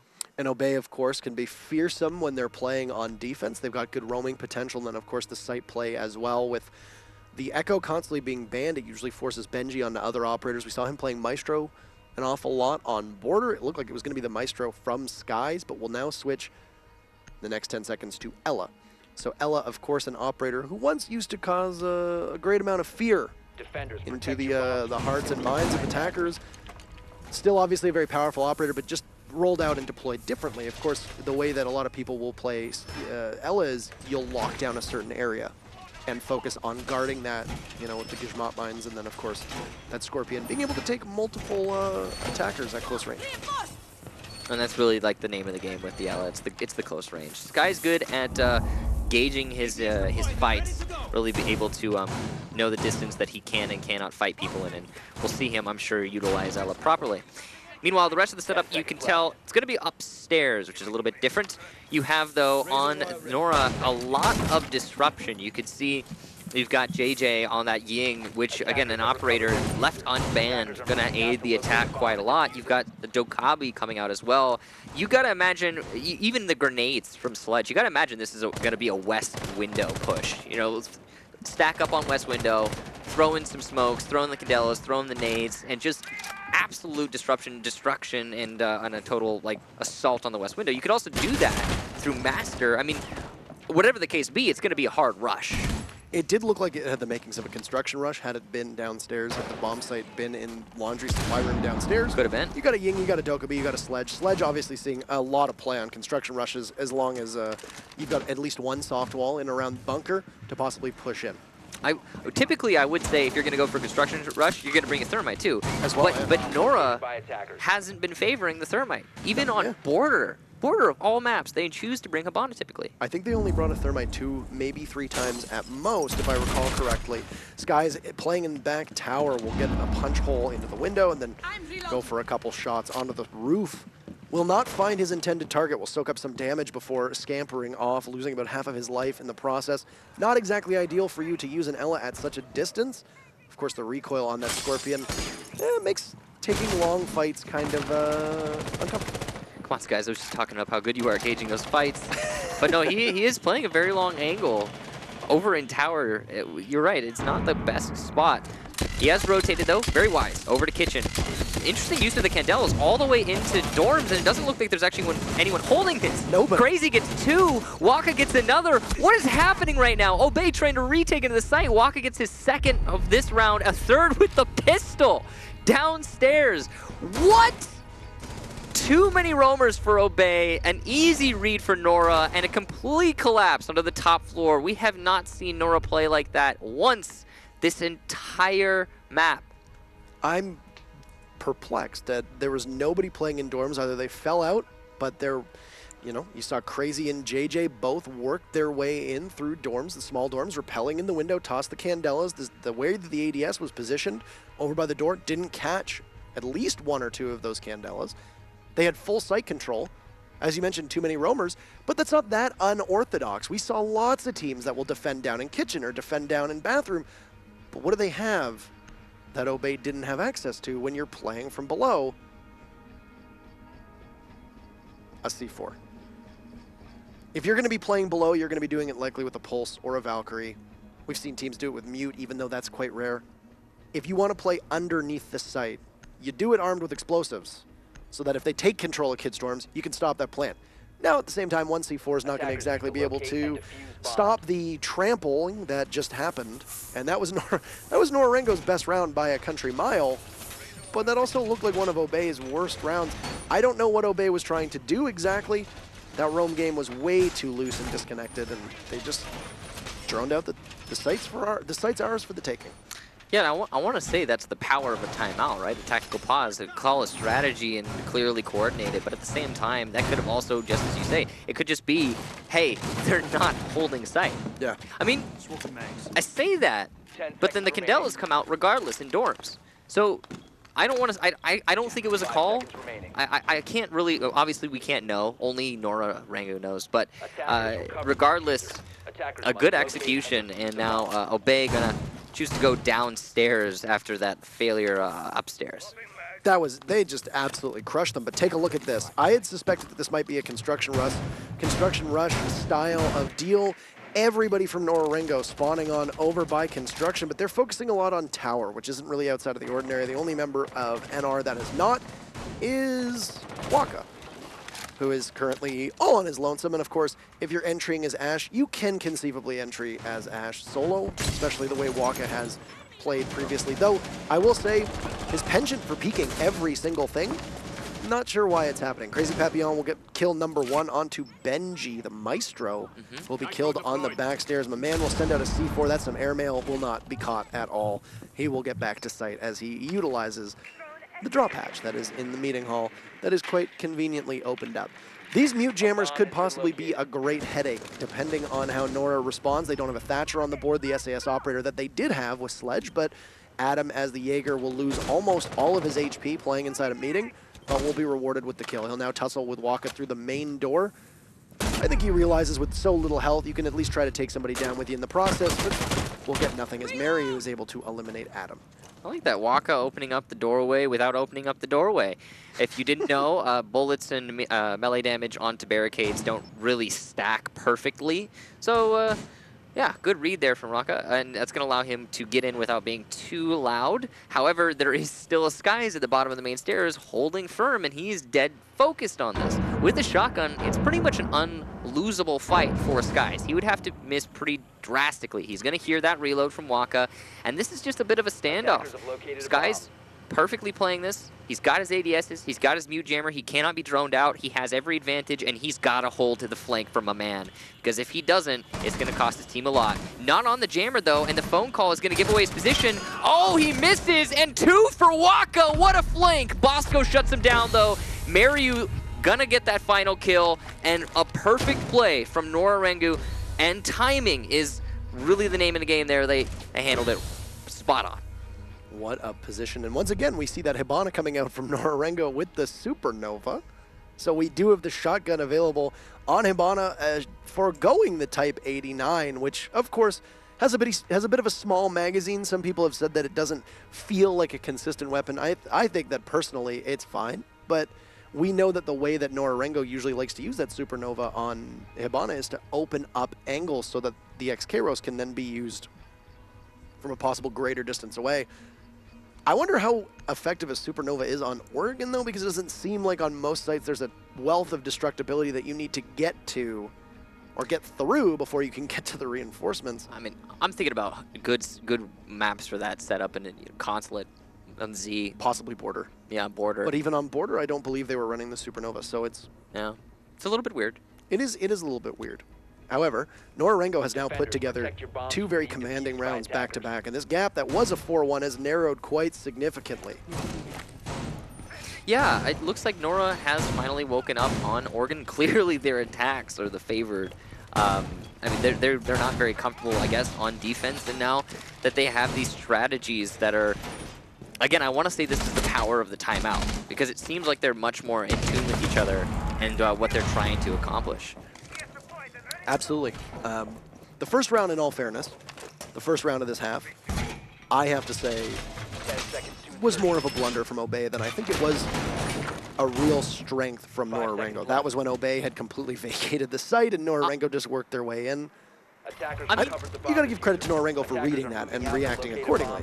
No, I want to say even if Obey had enough presence on the site, then it would have been a successful Nora round. Because look at what the take was onto those windows. It was complete Candela blindness. You know, if Right. you're sitting inside of dorms, you are blind. We saw the top down for that, and those Candelas were hitting every inch of that site. So even if there were Obey players inside of dorms, even if that anchor had existed, I think he would have just died I gotta give credit to Nora for that one. I mean, but it was definitely a blunder for Obey having too many people far field. So I mean, it's a bit of both. A little bit of column A. A little bit of column B. A little bit of column B. Now, as we work our way through the first minute of round number 8, Nora Rengo in probably the best position they've had to tie this up so far. Yeah. In the matchup, of course, they were obviously tied up through rounds 1 and 2, or through rounds 2, as it was 1-1. But then after that, Obey exploded with 3 consecutive rounds. We find ourselves, though, in a position where Obey could possibly be handicapped quite a lot by this Echo ban. And that's something that I'm very curious about. They haven't really, they ran the Maestro last round. The cams got hacked almost immediately. They lost the Maestro cams. Yeah. Not really a useful situation to find themselves in. And of course, Echo's yokai cannot be hacked, so that is an advantage as well. Yeah, and Dokkaebi in general, like, you know, you're not going to get the buzz. That is huge. Right. As an individual player, because Nora has been leaning heavy on those phone calls. I mean, in that last round, Waka would not have been able to get that double kill if not for the phone call. Even if Mute had been sitting on one of his jammers. Imagine that. If Skies had been on the jammer with the shotgun out, which Mute's shotgun is always interesting to see. Skies is going to get a phone call as he works his way through the back tower stairs with just about a minute to go. As good a time as any. Waka looks like he just narrowly misses the smoke of Bosco playing inside of big dorms. But hard to tell if... oh, no! Hard to tell if...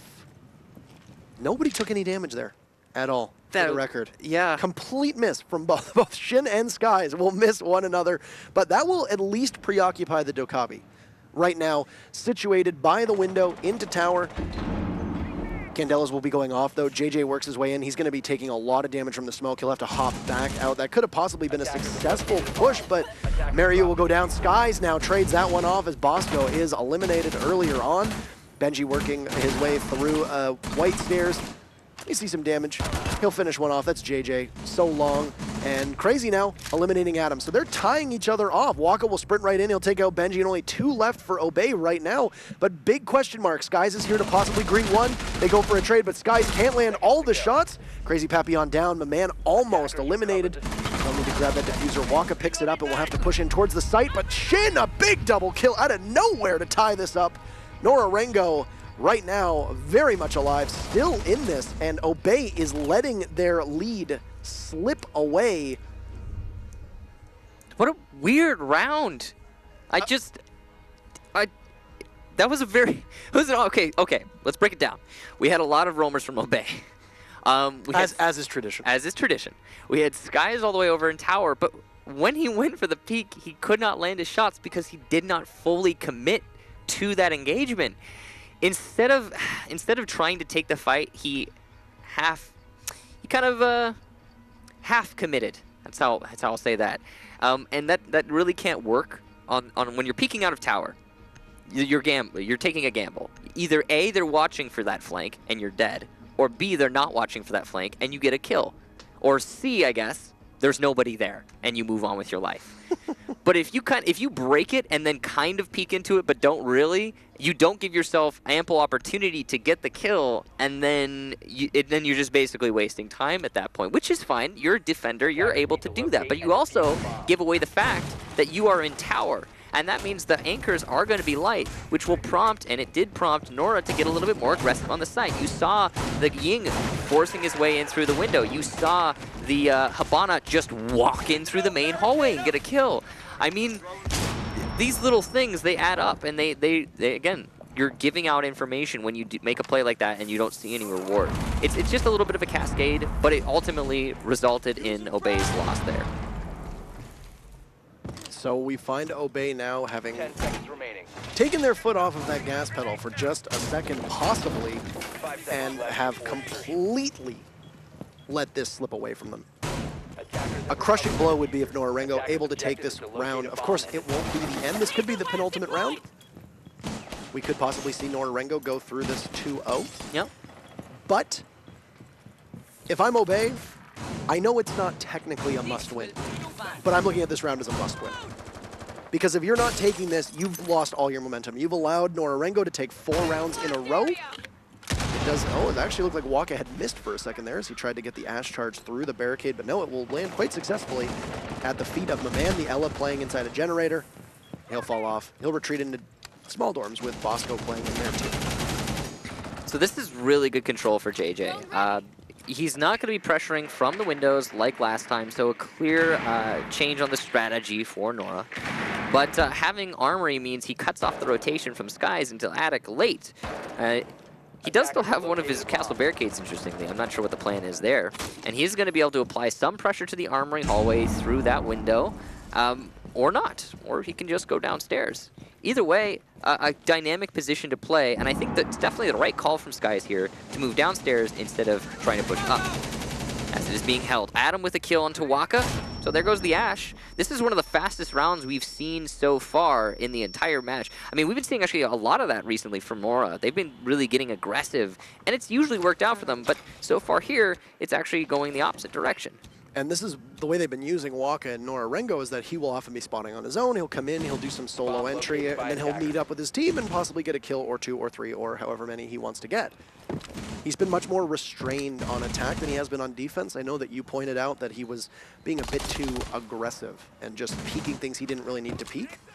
Really, I mean, you can do that on attack, obviously, but it's a different scenario that you find yourself in. But definitely taking the Ash of Waka off the board is a great start for Obey. And I say start when there's 60 seconds left. Shin, though, Adam, who'd gotten the kill earlier, will be punished by Shin. And we'll be back at a 4v4. Yeah, so Nora gonna be able to equalize, and there go the smokes, and here comes the rest of the utility. Benji with the pre-fire, though, reading the obvious push from Mariu. Perfect timing for Benji to get that headshot. Bosco also gets JJ, and doesn't look like Nora's going to be able to fight back here. Shin on the west window. Crazy doing his typical push downstairs. There's no one, though, to fight him immediately. Through the floor, it looked like you might have seen an Obey player have the angle, but he didn't capitalize. Benji's going to be downed at the top of white. Crazy has a lesion in his foot, but he gets also eliminated from Skies all the way from Attic, and Bosco with the final kill. Obey will put themselves on match point, so at least they finally managed to get the edge. But still, we're one step away from overtime now. And this is the first successful, I know that it seems like we've been on defense for quite a while for Obey here. It's their first successful defensive victory. You need this. You need to be buoyed by this win. Obviously, if you lose it, you're on match point. That's bad. Obviously, it's also series point. That's bad. But for confidence, you need to be able to blunt Nora Rengo's momentum. And for Benji in particular, the way he played that on white stairs, perfectly. The moment that smoke went in, he pre-fired it. A common pre-fire, sure, but Nora Rengo had pushed through the opening into generator. He gets the kill, and as the Candela is going off, possibly if somebody from Nora Rengo there is to go trying to get a trade off onto him, he runs into the stairwell, looks away, not only gets the kill through the smoke, which means that the smoke is now useless, but also the Candela doesn't find its mark. It was a great play from Benji, and then of course he just needed to kill time holding on those stairs, and the last 2 members of Nora Rengo pushed him. But then you had Skies rotating. Overall for Obey, they got their roamers back to site when they needed to. They lost Adam, but that was really all that they had to deal with. And then after that, it was just locking down the site push. Losing Waka early on, of course, hurting Nora Rengo because they didn't have that extra fragging potential nor speed to be able to get into site. Yeah, I think Waka is one of those players that actually, Lurker's not a role that you typically see played in Siege. You know, you usually on defense you'll call it a roamer. On attack, you'll call it flank watch. Right. But the way that Waka does those roles, it's a little bit more lurky. It's you know, not trying to take the full engagement, but trying to be on the precipice of that engagement, just barely right there. And it's been working out pretty well for Nora so far. And not having him when they went for the actual push in the last round did hurt them a lot. I like this mute jammer setup from Skies. You can see he's adapted it a little bit when the which is funny, because there is no Dokkaebi anymore. But when the Dokkaebi phone call would come down, as you would expect in this round, Skies will have a mute jammer to cover him. However, again, not going to be relevant this time.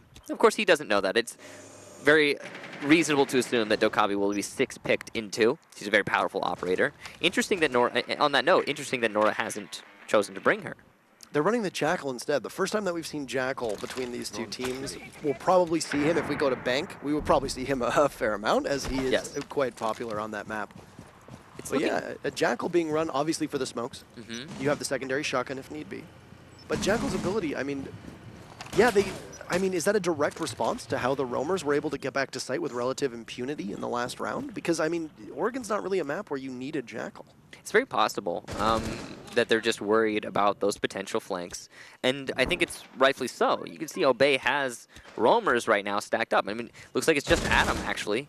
But he's still a factor. And Waka's going to be able to shut him down in the entrance to Meeting Hall pretty swiftly, thanks to good teamwork from the Jackal, from the Droners, just in general.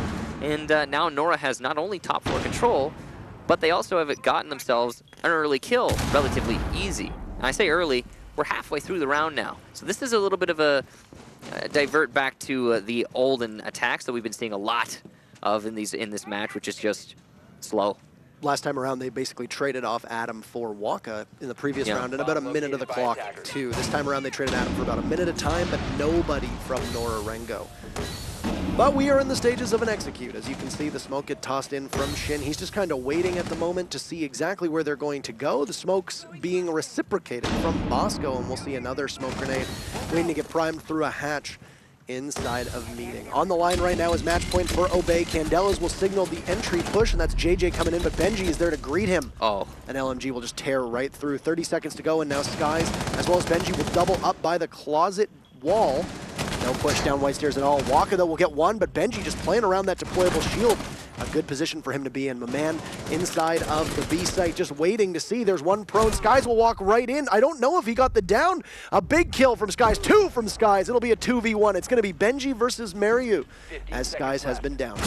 Mariu will finish off Skies, and he will have to push that Maestro. Will he be able to get it in time? No! Benji will give Obey the round, and with that, the match to tie us up 1-1. This is not over yet. These two teams so close to one another. It'll be another 6-4. This time, for your boys in blue, Obey. And Benji really the hero of that round.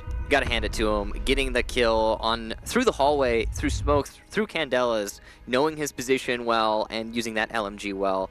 Full utilization. And Skies as well. 12 kills for him, 11 for Benji. And they got all of the kills between them, if I'm not mistaken. And I mean, I don't want to single out my man, but the reason why I didn't say consistent was because... Inconsistent. Inconsistent. When he shows up, but he manages to leave Oregon with no kills on the board, which is okay. Happens. It happens. He did his job. He was playing a lot of support-based operators, not really working too much with entry fragging or anything along those lines. And once again, that's... Because there's so many fragging players... on Obey, they have the ability to say, Bosco and I are going to entry, you know, Skies and my man are going to entry, you know, Adam is going to entry.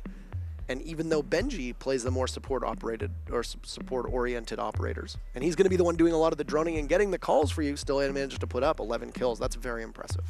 Yeah, and they won anyway, regardless of one individual player's score. So props to Obey. Of course, that means our third map will be Bank.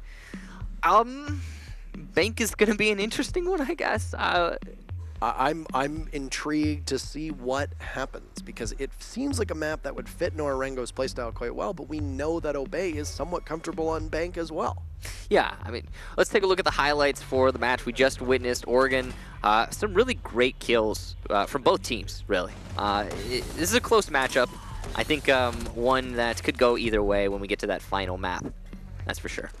Yeah, a very back-and-forth contest, and I think what really needs to be kept in mind between both of these two matches now, the 6-4 and 6-4 scoreline, first for Nora Rengo and then second for Obey, is these teams are very, very close. And if this speaks to Group A as a whole, it doesn't really matter who wins or who loses this matchup. You're going to see two teams that are even strength going against either Vitality or Liquid in their subsequent matches. This clip here from Skies, you know, that one at the end, that's really what cinched the round, along with Benji's hold from the main laundry. Yeah, it was a joint effort. It was the two of them, though, really. Apart from that, we had the rest of their players stalling pretty well on the actual push in through the double lane, and that's the thing. Going for a push like that, it's not easy. And I have to say, I think the Ying application was incorrect.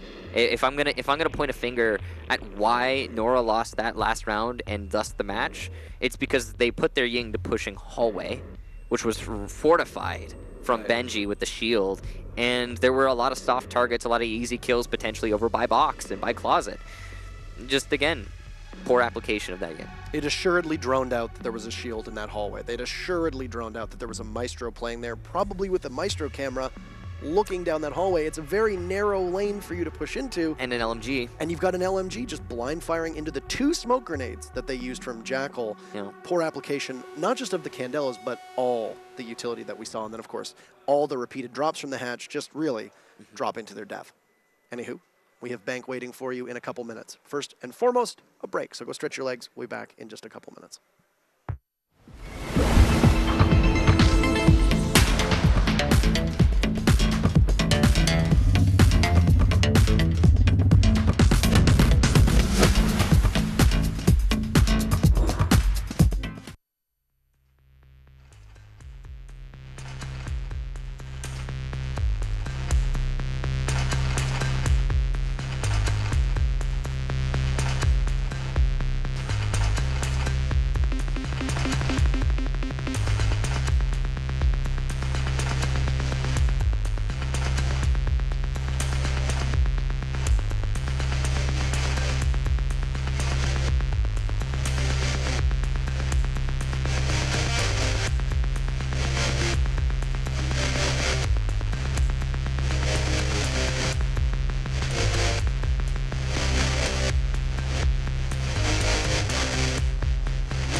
Welcome back, everybody, to the group stages of the Paris Major. We are currently in the midst of a heated battle between Obey Alliance and Nora Rengo, and we are going to a third map.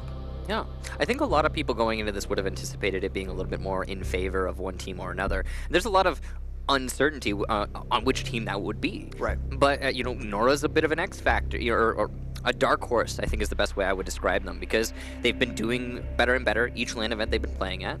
But they're still, you know, they've got that stigma, the APAC. Meanwhile, Obey, a North American team with highly skilled players that just hasn't been playing well this season. But finally, it all comes down to this. Bank, the final map of the best of 3, after Border goes in favor of Nora, and Oregon in favor of Obey. And we'll start off that ban phase. Yet again, Nora is the first to ban, and yet again, they are taking their time with it. They've been doing this repeatedly over and over and over again. I'm not entirely certain why.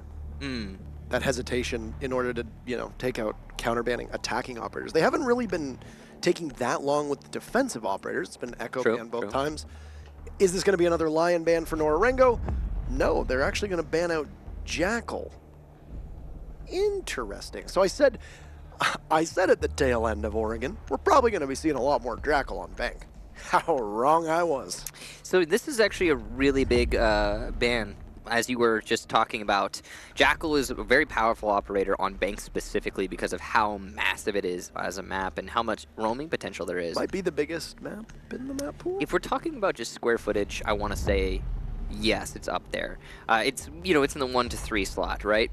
But Habana also being manned means that no drop downs will be opened up, aside, well, in all likelihood, aside from maybe one, max 2. That is a huge ban for Bank. Smoke, the follow-up, is also a huge ban for Bank. The defensive hold right now looks so incredibly strong, yet at the same time, there's no smoke. So maybe a Mira, maybe an Echo.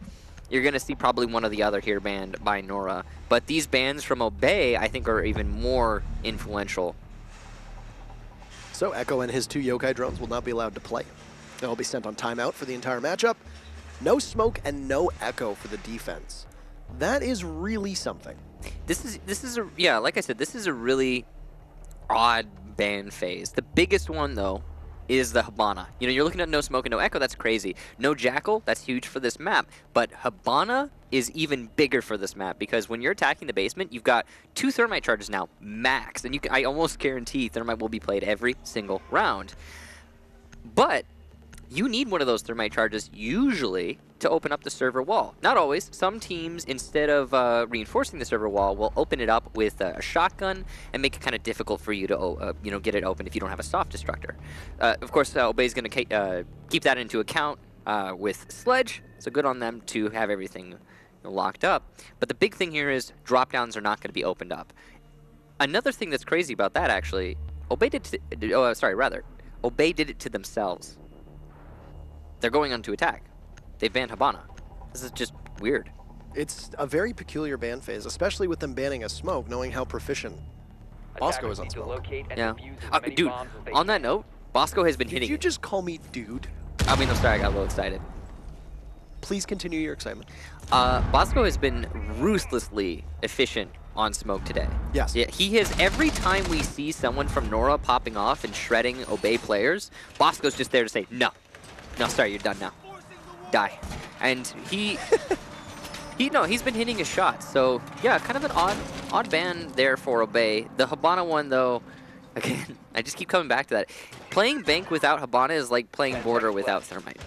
To be fair, we also saw Habana get banned quite a lot on a variety of maps. You know, usually there's a hard breacher banned and usually Mira is banned. That is typically the way the ban phase works, is that you'll see 1 or 2 of those end up getting removed from action. So who really knows? Nora Rengo is going to start on defense. They'll go downstairs. Of course, the #1 defensive site is going to be down below. The only basement bomb site. Yeah, and it's going to be, you know, again, despite the lack of Echo or a smoke, the Echo is predictable. You might even have expected a Mira as well. Right. So that's not going to hurt the defense too much, whereas the lack of the Habana is going to aid the defense quite a lot, which means this is probably going to be a very defensive-sided basement hold. But when you come out of the basement, Hibana's not essential anymore. She's not super important even. Your Thermite can do the job you need to get done when you're attacking the archives, the tellers, or the open area, or even CEO. So basement going to be a free win.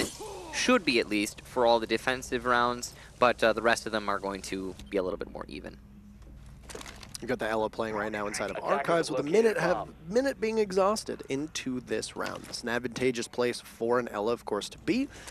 Has a Valkyrie camera, actually, that's going to give a lot of information, and JJ's in good spot, but will just miss 2 bodies, as you can see. The Thermite and the Sledge both working their way down through the open hatch that Nora Rengo has opened up. Bosco could be in a position on his drone to spot the Ella, but for the time being,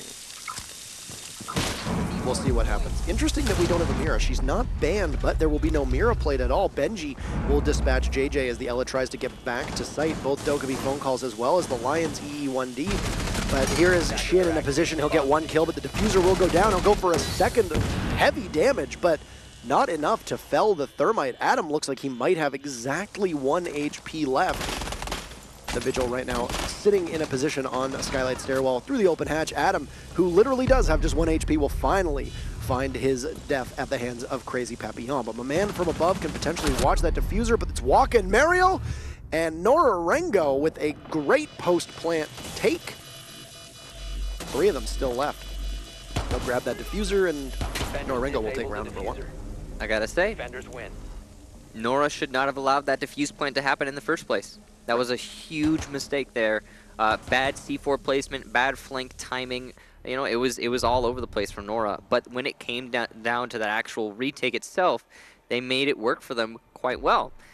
And Obey did not have time to position themselves properly for the post plant.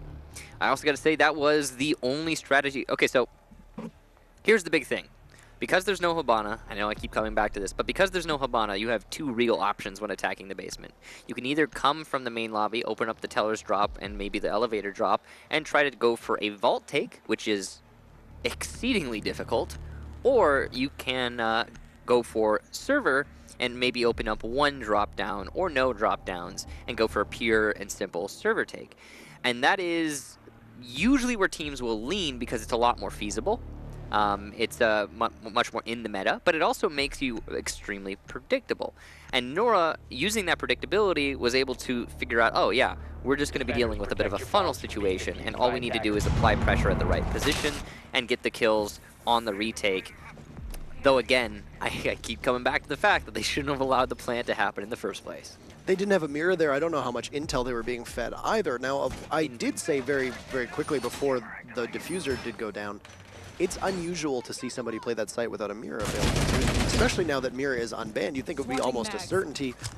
Obviously, maybe some teams have become accustomed to the fact that mirror is pretty much a permaban, so they might not essentially be the most comfortable with mirror strats on certain sites. Of course, we had the Valkyrie who was playing in that position, tossed the C4 out, but was a bit too early, and that's why the plant was successful in going down. I don't know how much, like I said, I don't know how much information was being fed their way in order to make that call, but masterful retake.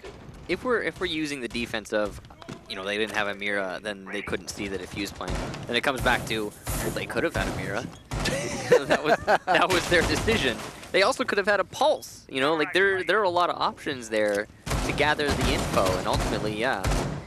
But I mean, they won. They won the round. It worked. Yeah. I mean, I don't subscribe to the belief that just because it worked means it's smart. That's true. Yeah. Dumb things work. Yeah, dumb things do work a lot. But especially in this game. No, really, I mean, especially in this game. Well, no, there are so many things that you have to account for in Siege. So many little boxes you have to check. And sometimes in the process of checking those boxes, you can be caught off guard by brand new ones that you've never seen before, and just they can randomly appear out of nowhere and catch you off guard. My man has taken quite a substantial beating. I don't know from what. It did seem like somebody got tased with an evil eye, but I believe it was the Dokkaebi of Benji, so I don't know how my man has sustained so much damage. He's playing right now inside of the trading room, trying to get a good angle into Janitor Closet. That's where Walk is playing, but I don't know if my man is going to be given that line of sight that he wants. Waka does have a good hold here. Half of the round gone. We've seen this a lot. Both teams on attack have been fairly slow. Shin will get the first kill onto Benji. That's a huge one. Dokabi gone. No phone calls. EE1D still in play, but Maman going to be eliminated by Waka, and it doesn't feel like Waka's under a lot of pressure despite that EE1D. I like that they were able to actually get the pings off. This camera right here inside of the shrubbery that is on the back of the skylight stairwell. It's always nice when there's an unexpected Monty Python reference. Anywho, let's bring me a shrubbery. 2 for Nora Rengo. Shin and Maryu get Adam and Bosco, leaving just Skies, the final attacker, and you can see his frustration.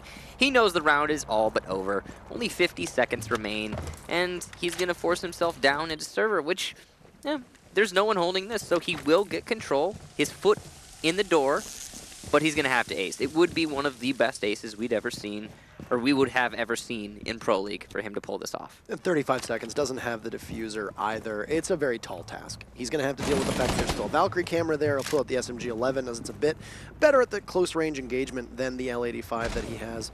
Notoriously skeptical of ACOGs or disliking ACOGs. He's going to be literally just in a hail of bullets. Got the ACOG on the L85, but even though he gets one, won't get the second. Mario will finish that off. And Nora Rengo's going to go up by 2-0, as you can see.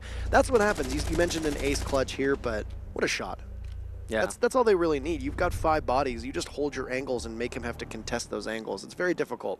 If you'll start pushing, yeah, then you're going to lose. But yeah, I'm guessing in that last situation there, he was also being marked, and just a lot of pressure. Yeah. You know, there's very little chance for you to come out on top in that fight.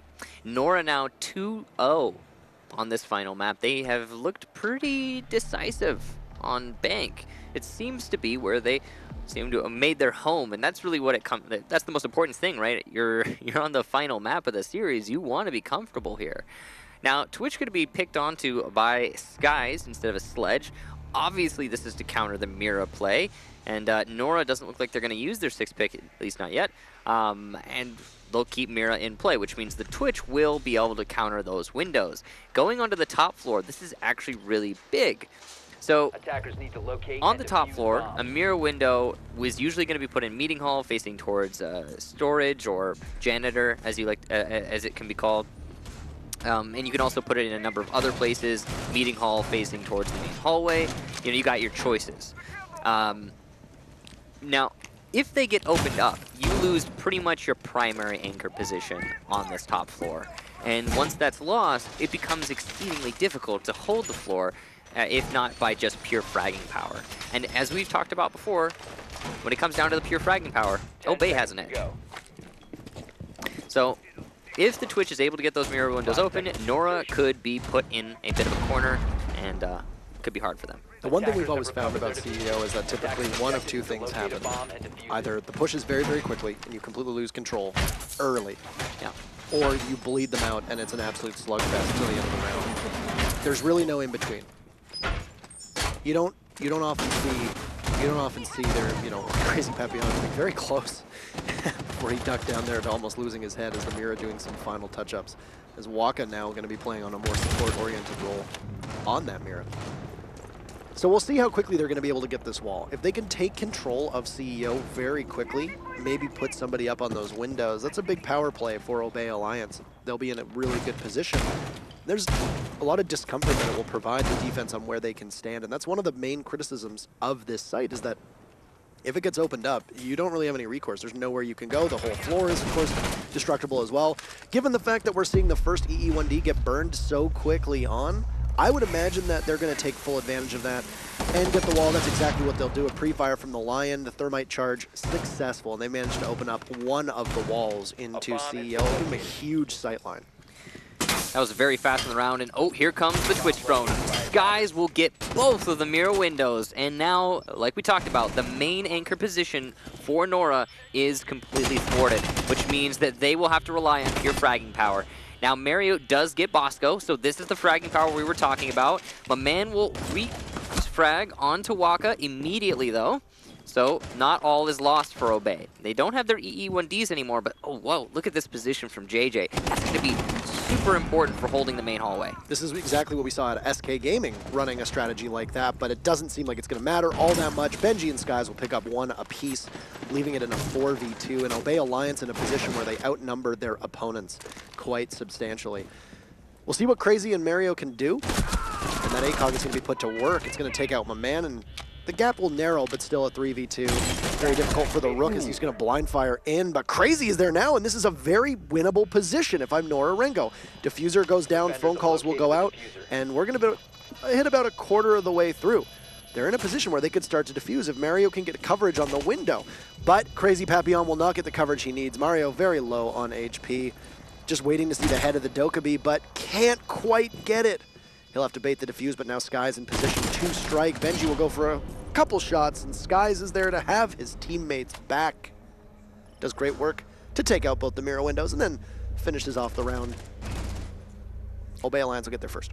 That's a really terrible feeling when the person who's denying you the ability to disable the diffuser is just out of reach, and there's nothing you can do about it. You've all out, and even if you do get that kill, you don't have time to make it back because of your 3 armor. You might not even survive the fall because you have so little HP. That was not the best situation, and ultimately, it was still a winnable 2v2. The main problem, I think, was just the sticking of the diffuser. The other defender, I believe it was a Jaeger, who decided to stay on that diffuser instead of just try to play for control. When you know there's someone on repel, you cannot go for that diffuse disable. That's just not an option. It's a tough spot to find yourselves in. And then you just got them playing on the repel, and I mean, you've got an SMG-12, which even hip firing, usually that spray is just gonna do enough to take care of you. I mean, it's a high fire rate weapon. It's pretty strong. The big thing with the SMG-12 is just it's kind of random. You're going to get a random headshot 9 times out of 10. Very peculiar recoil pattern. Yeah. A consistently random headshot is what you get. And there's something to speak for its recoil pattern, given the fact that, you know, so much of this game is based around that one headshot style of deal. Yes, and really that's why we see so many high fire rate weapons do so well. It doesn't really necessarily matter what their damage is. You could make the the F2 do 1 damage, and that rate of fire and the way it's played, pros are probably still going to take it in some instances because it's getting those headshots. It's kind of the same thing with the MPX. You know, a lot of people are like, oh, buff the MPX, give it more damage. And it's like, no, if you buff the MPX, I mean, it just becomes even more lethal. It's the same thing with the Scorpion. You know, it's got ridiculous recoil, super high, lots of bullets though, high rate of fire, not very much damage, but it doesn't matter. I mean, it's headshots. It's all that really it comes down to in this game. I would say, for the record, I would not be opposed to a small, maybe 1 to 3 damage increase on the MPX, because I would. It does have one of the lowest DPS in the entire game, coupled with the UMP. It's still one of my favorite guns, personally. Oh wow, okay, so this is huge actually. Real quick to move the conversation, Skies has gotten control over Garage easily. And he's joined by my man as well, so there's now 2 bodies in Garage. Yeah. Right now, they're on the razor's edge of confronting Nora Rengo, and Shin could possibly be the first casualty, but as he goes for a pre-fire through the barricade, I'm going to assume that it was probably determined at some point that there's going to be a push through Garage. 3 bodies now in Garage.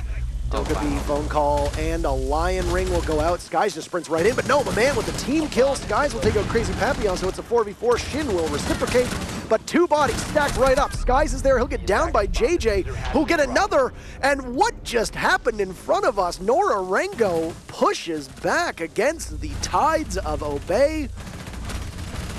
Look at this. There to greet that attack through the Garage. Nora Rengo will rebuff them. They're up 3-1. This is a very good split. At the moment, Nora Rengo will at least win the first split. At worst, they will come out of this 3-2.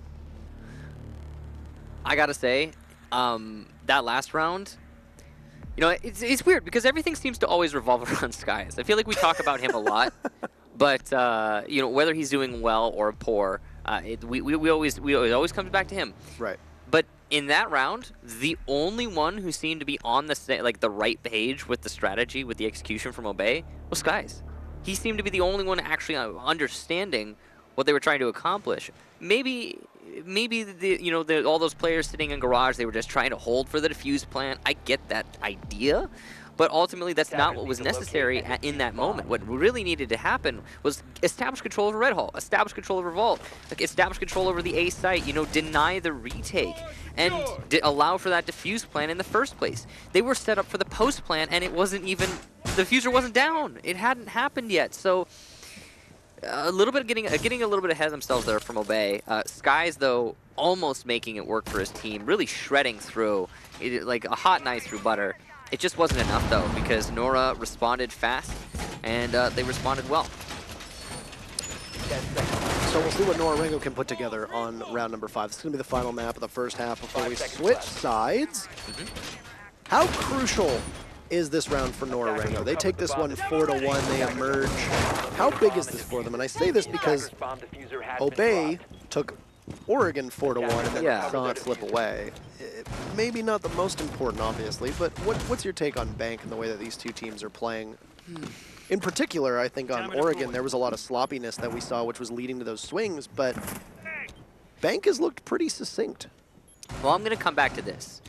I think both teams in general are favored on defense because they are, oh, finally, here we go. Obey actually going to shut those cameras down this time. They know about them from the last time and they don't want to deal with them. But yes, both teams are going to be favored heavily on defense. On a map like Bank, this is a really, I think, generally defensive-sided map because you've got so much room to work with as a defender, and you can really explore that room pretty easily. You don't have to think too much about it.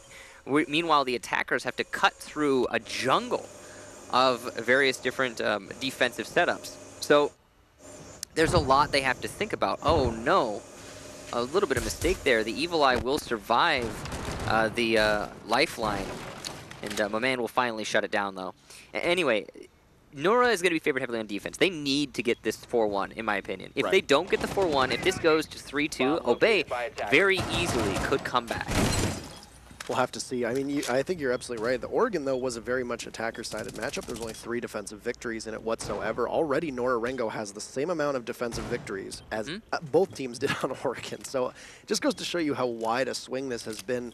And, I mean, you mentioned the Hibana ban being so crucial, but keep in mind, the defense is racking these wins up right now with no Echo and no Smoke, which seems so strange to us. Well, I mean, you usually don't have an Echo or a Mira, right? And that's comparable. And now you have a Mira available to your Shin, by the way, taking some damage as he got shot in the garage, just trying to hold off on a potential push, but he's going to be pestered by the drone of Adam, as well as an EE1D and a phone call. A fun scenario for him to find themselves in. JJ will remove Skies' head very swiftly. Against the Twitch, trying to work up the main stairs, but will be executed. All these phone calls still ringing. Nora Rengo not too preoccupied whatsoever by silencing their phones. Obey at the moment will try to take out the wall in towards Tellers. They'll manage to get it, and there's lifelines there too. However, Waka, frozen by the EE1D, great position to drop, and we'll see if he can. And there he goes. Waka will drop. He'll get 1. Waka goes for 2. He'll get it down. He just needs to get 1 more. He'll try to finish off the Dokkaebi. Will do so, and that's going to leave Bosco last alive. Try in vain as he may. He's only got 15 seconds to go. Does not hold the diffuser. He's going to need to try to get one, but it actually looks like they might have dropped off. Bosco circling around towards the front desk. This is going to be very, very difficult for him. Tries to get the kill onto the stairs where he was just playing, but Waka with the great late flank. He'll pull out the MPX and go for a pre-fire onto the Lion. He'll clean up. The first split will go to Nora Rengo 4-1, and we'll switch sides.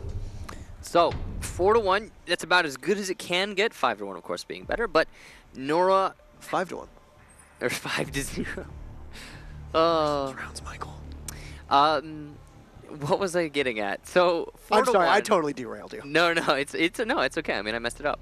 4-1, just about as good as it can get here for Nora, and they are going on to the second half feeling comfortable. However, again, I say it. I think this is going to be a very defensive favored map. I mean, obviously we've seen that right now from Nora, but usually what we see from Nora, we also see reflected in Obey.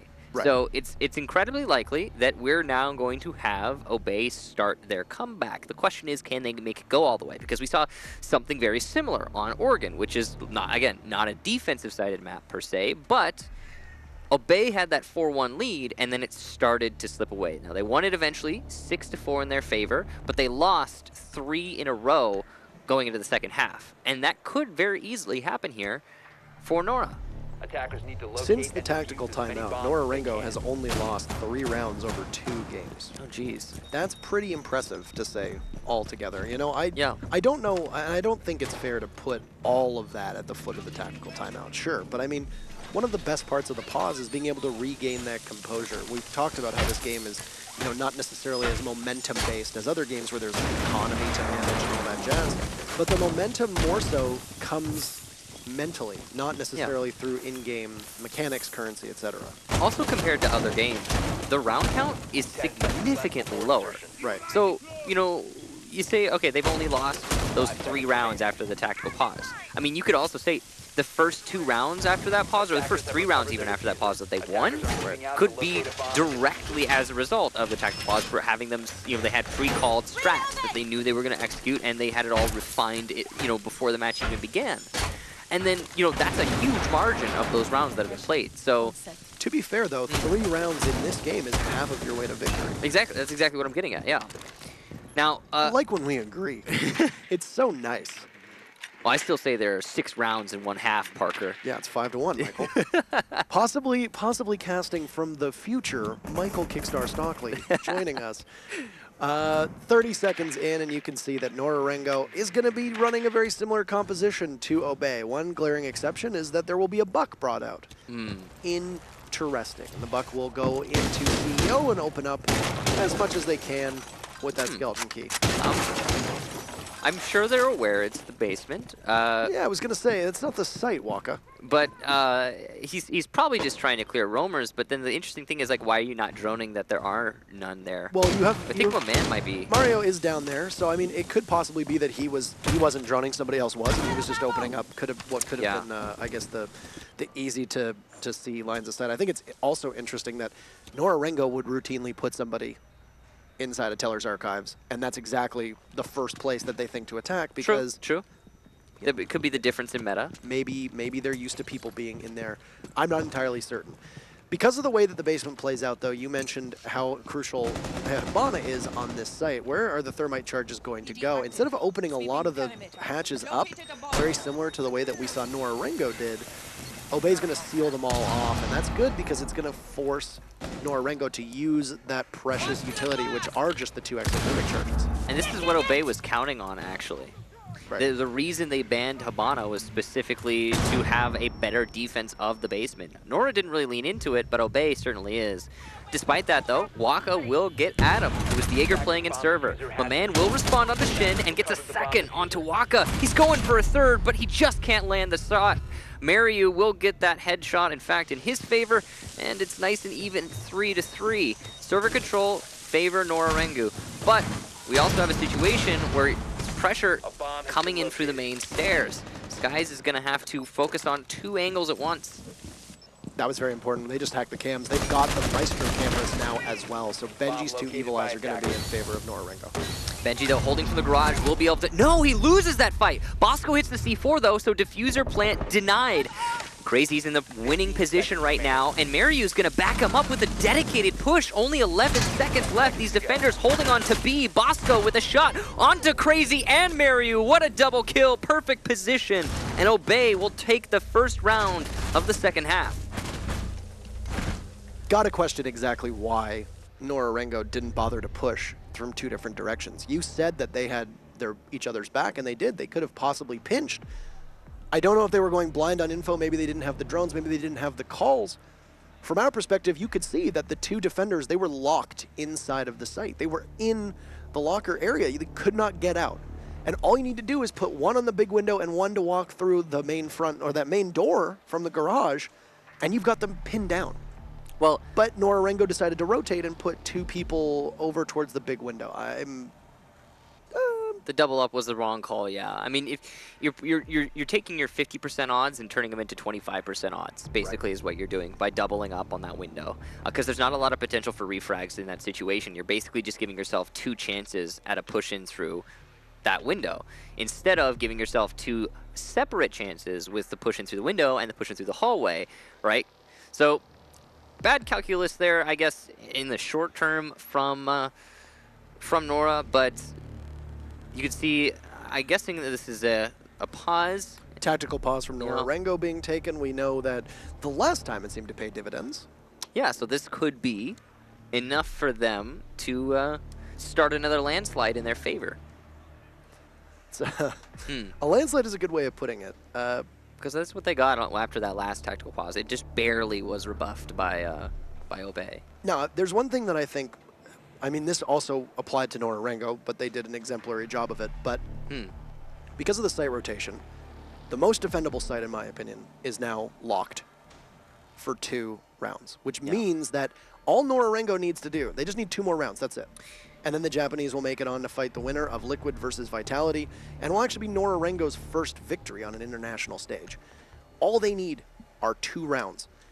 At best, Obey can only, or at worst actually, Obey can go back to CCTV twice. Because if they go back in the 9th round and they lose, they can go back 1 more time for the 10th, providing we make it that far. And in extension to your point, Obey, with their operator bans, very clearly invested heavily into the expectation of winning that basement. So yes, they did win it, but that's pretty much like, it's a big chunk of their plan. They need to be winning that basement hold. And it also means that there's a little bit less to be said about holding these other sites. So if Obey can't make any other sites work, then yeah, this could be straight up Nora. I mean, the way that Nora played that last round, if it had been a Teller's Archives hold, it would have been an easy push, I think, for them. They had Waka in the top floor within 30 seconds. To be fair, I mean, they could have possibly, Obey could have possibly put a body up top to prevent him from doing that, right? I mean, he was able to take and it looks like they're CEO going off to do that. And it looks exactly like they're going to be doing that. You can see right now. So they're going to basically play this very similarly to as if it was a CEO defense. The only difference being that, you know, castle barricades are not going to be applied in the same places, and the walls of CEO are likely going to go unreinforced. But everything else, in regards to the way that they set up inside of the meeting hall, and the conference table up there, the way that they set up looking in towards janitorial or stock, it's going to be very, very similar to the way that you do it with CEO. Well, we'll see. I will tell you this, Michael. If Waka makes it into CEO in 30 seconds this time around and lives, it's probably pretty bad for Obey. It'd be very impressive as well for Waka. Just in general, it would require an amazing feat of coordination. It's already not possible, obviously, but Waka is still going to be on those windows to the north, and he will be applying some pressure to all of the roamers upstairs. Nade coming out. This might be a called one, actually, and it will indeed get Benji.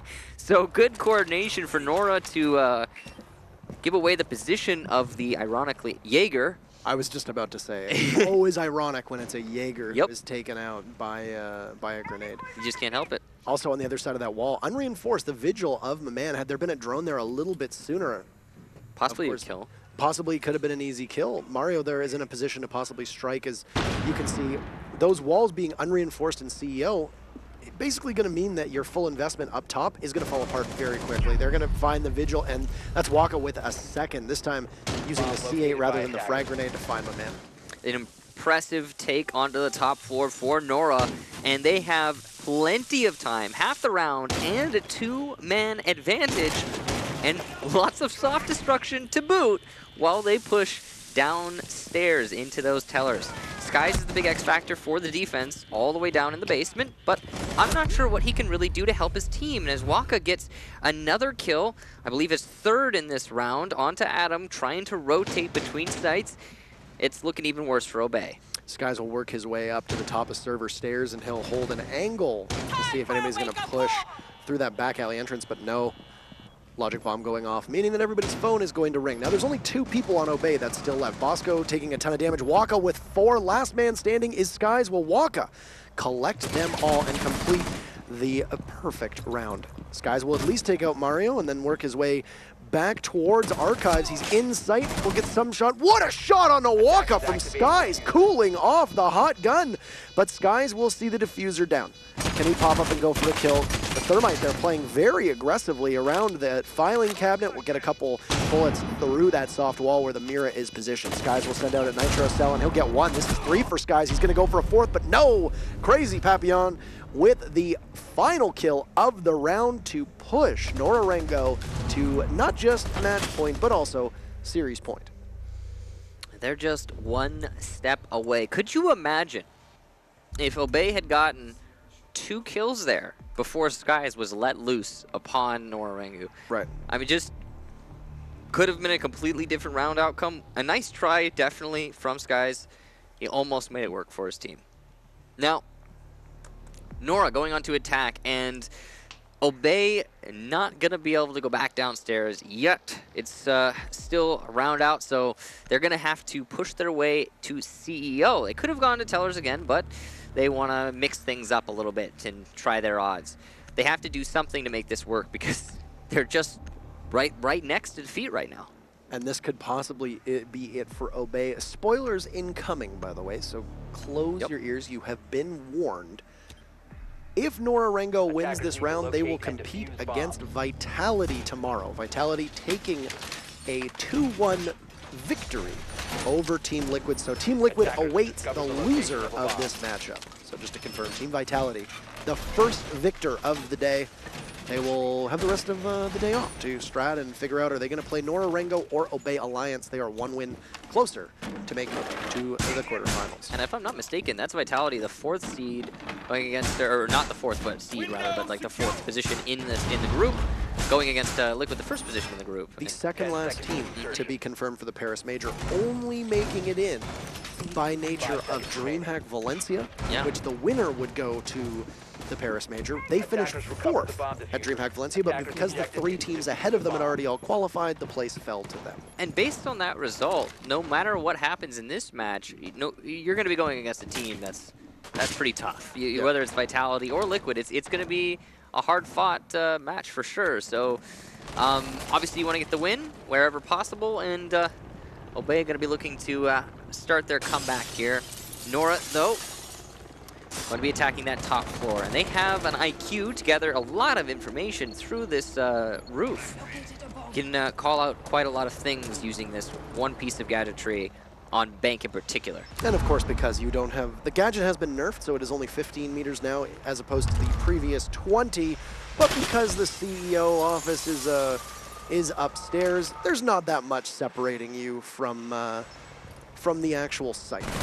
On the window walk in a good position, but Adam is going to start things off, and he's going to get the buck on Repel. That is big for his team. Bosco will also get reset, but Waka being silenced early, 1 minute into the round, that's a boon for Obey. Seeing a downed enemy picked up and knowing there's nothing you can do about it is one of the most soul-crushing things to watch happen in this game. And it actually is going to mentally influence Nora, I'm sure. Adam with the 2nd kill, this time on Demariu. Very good kill there, and interesting position Adam's been playing, and he's been doing it very well as well. It's a difficult thing to hold just the main CEO site. He's also going to use his impacts to deny the thermite charge, and he will get the 2nd one, I believe. No, he misses, unfortunately hitting some debris, allowing Shin to rush into the site, and he will get Adam. The follow-up from JJ. Site control now completely in Nora's favor, and it's going to be locked down in this 3 versus 3. A retake attempt here. Benji will get JJ and goes for a 2nd. Crazy gets Skies. It's nice and even here, 2-2. Shin gets Benji, and Crazy, the final kill of the entire match. Nora take it in what was an unexpected blitz.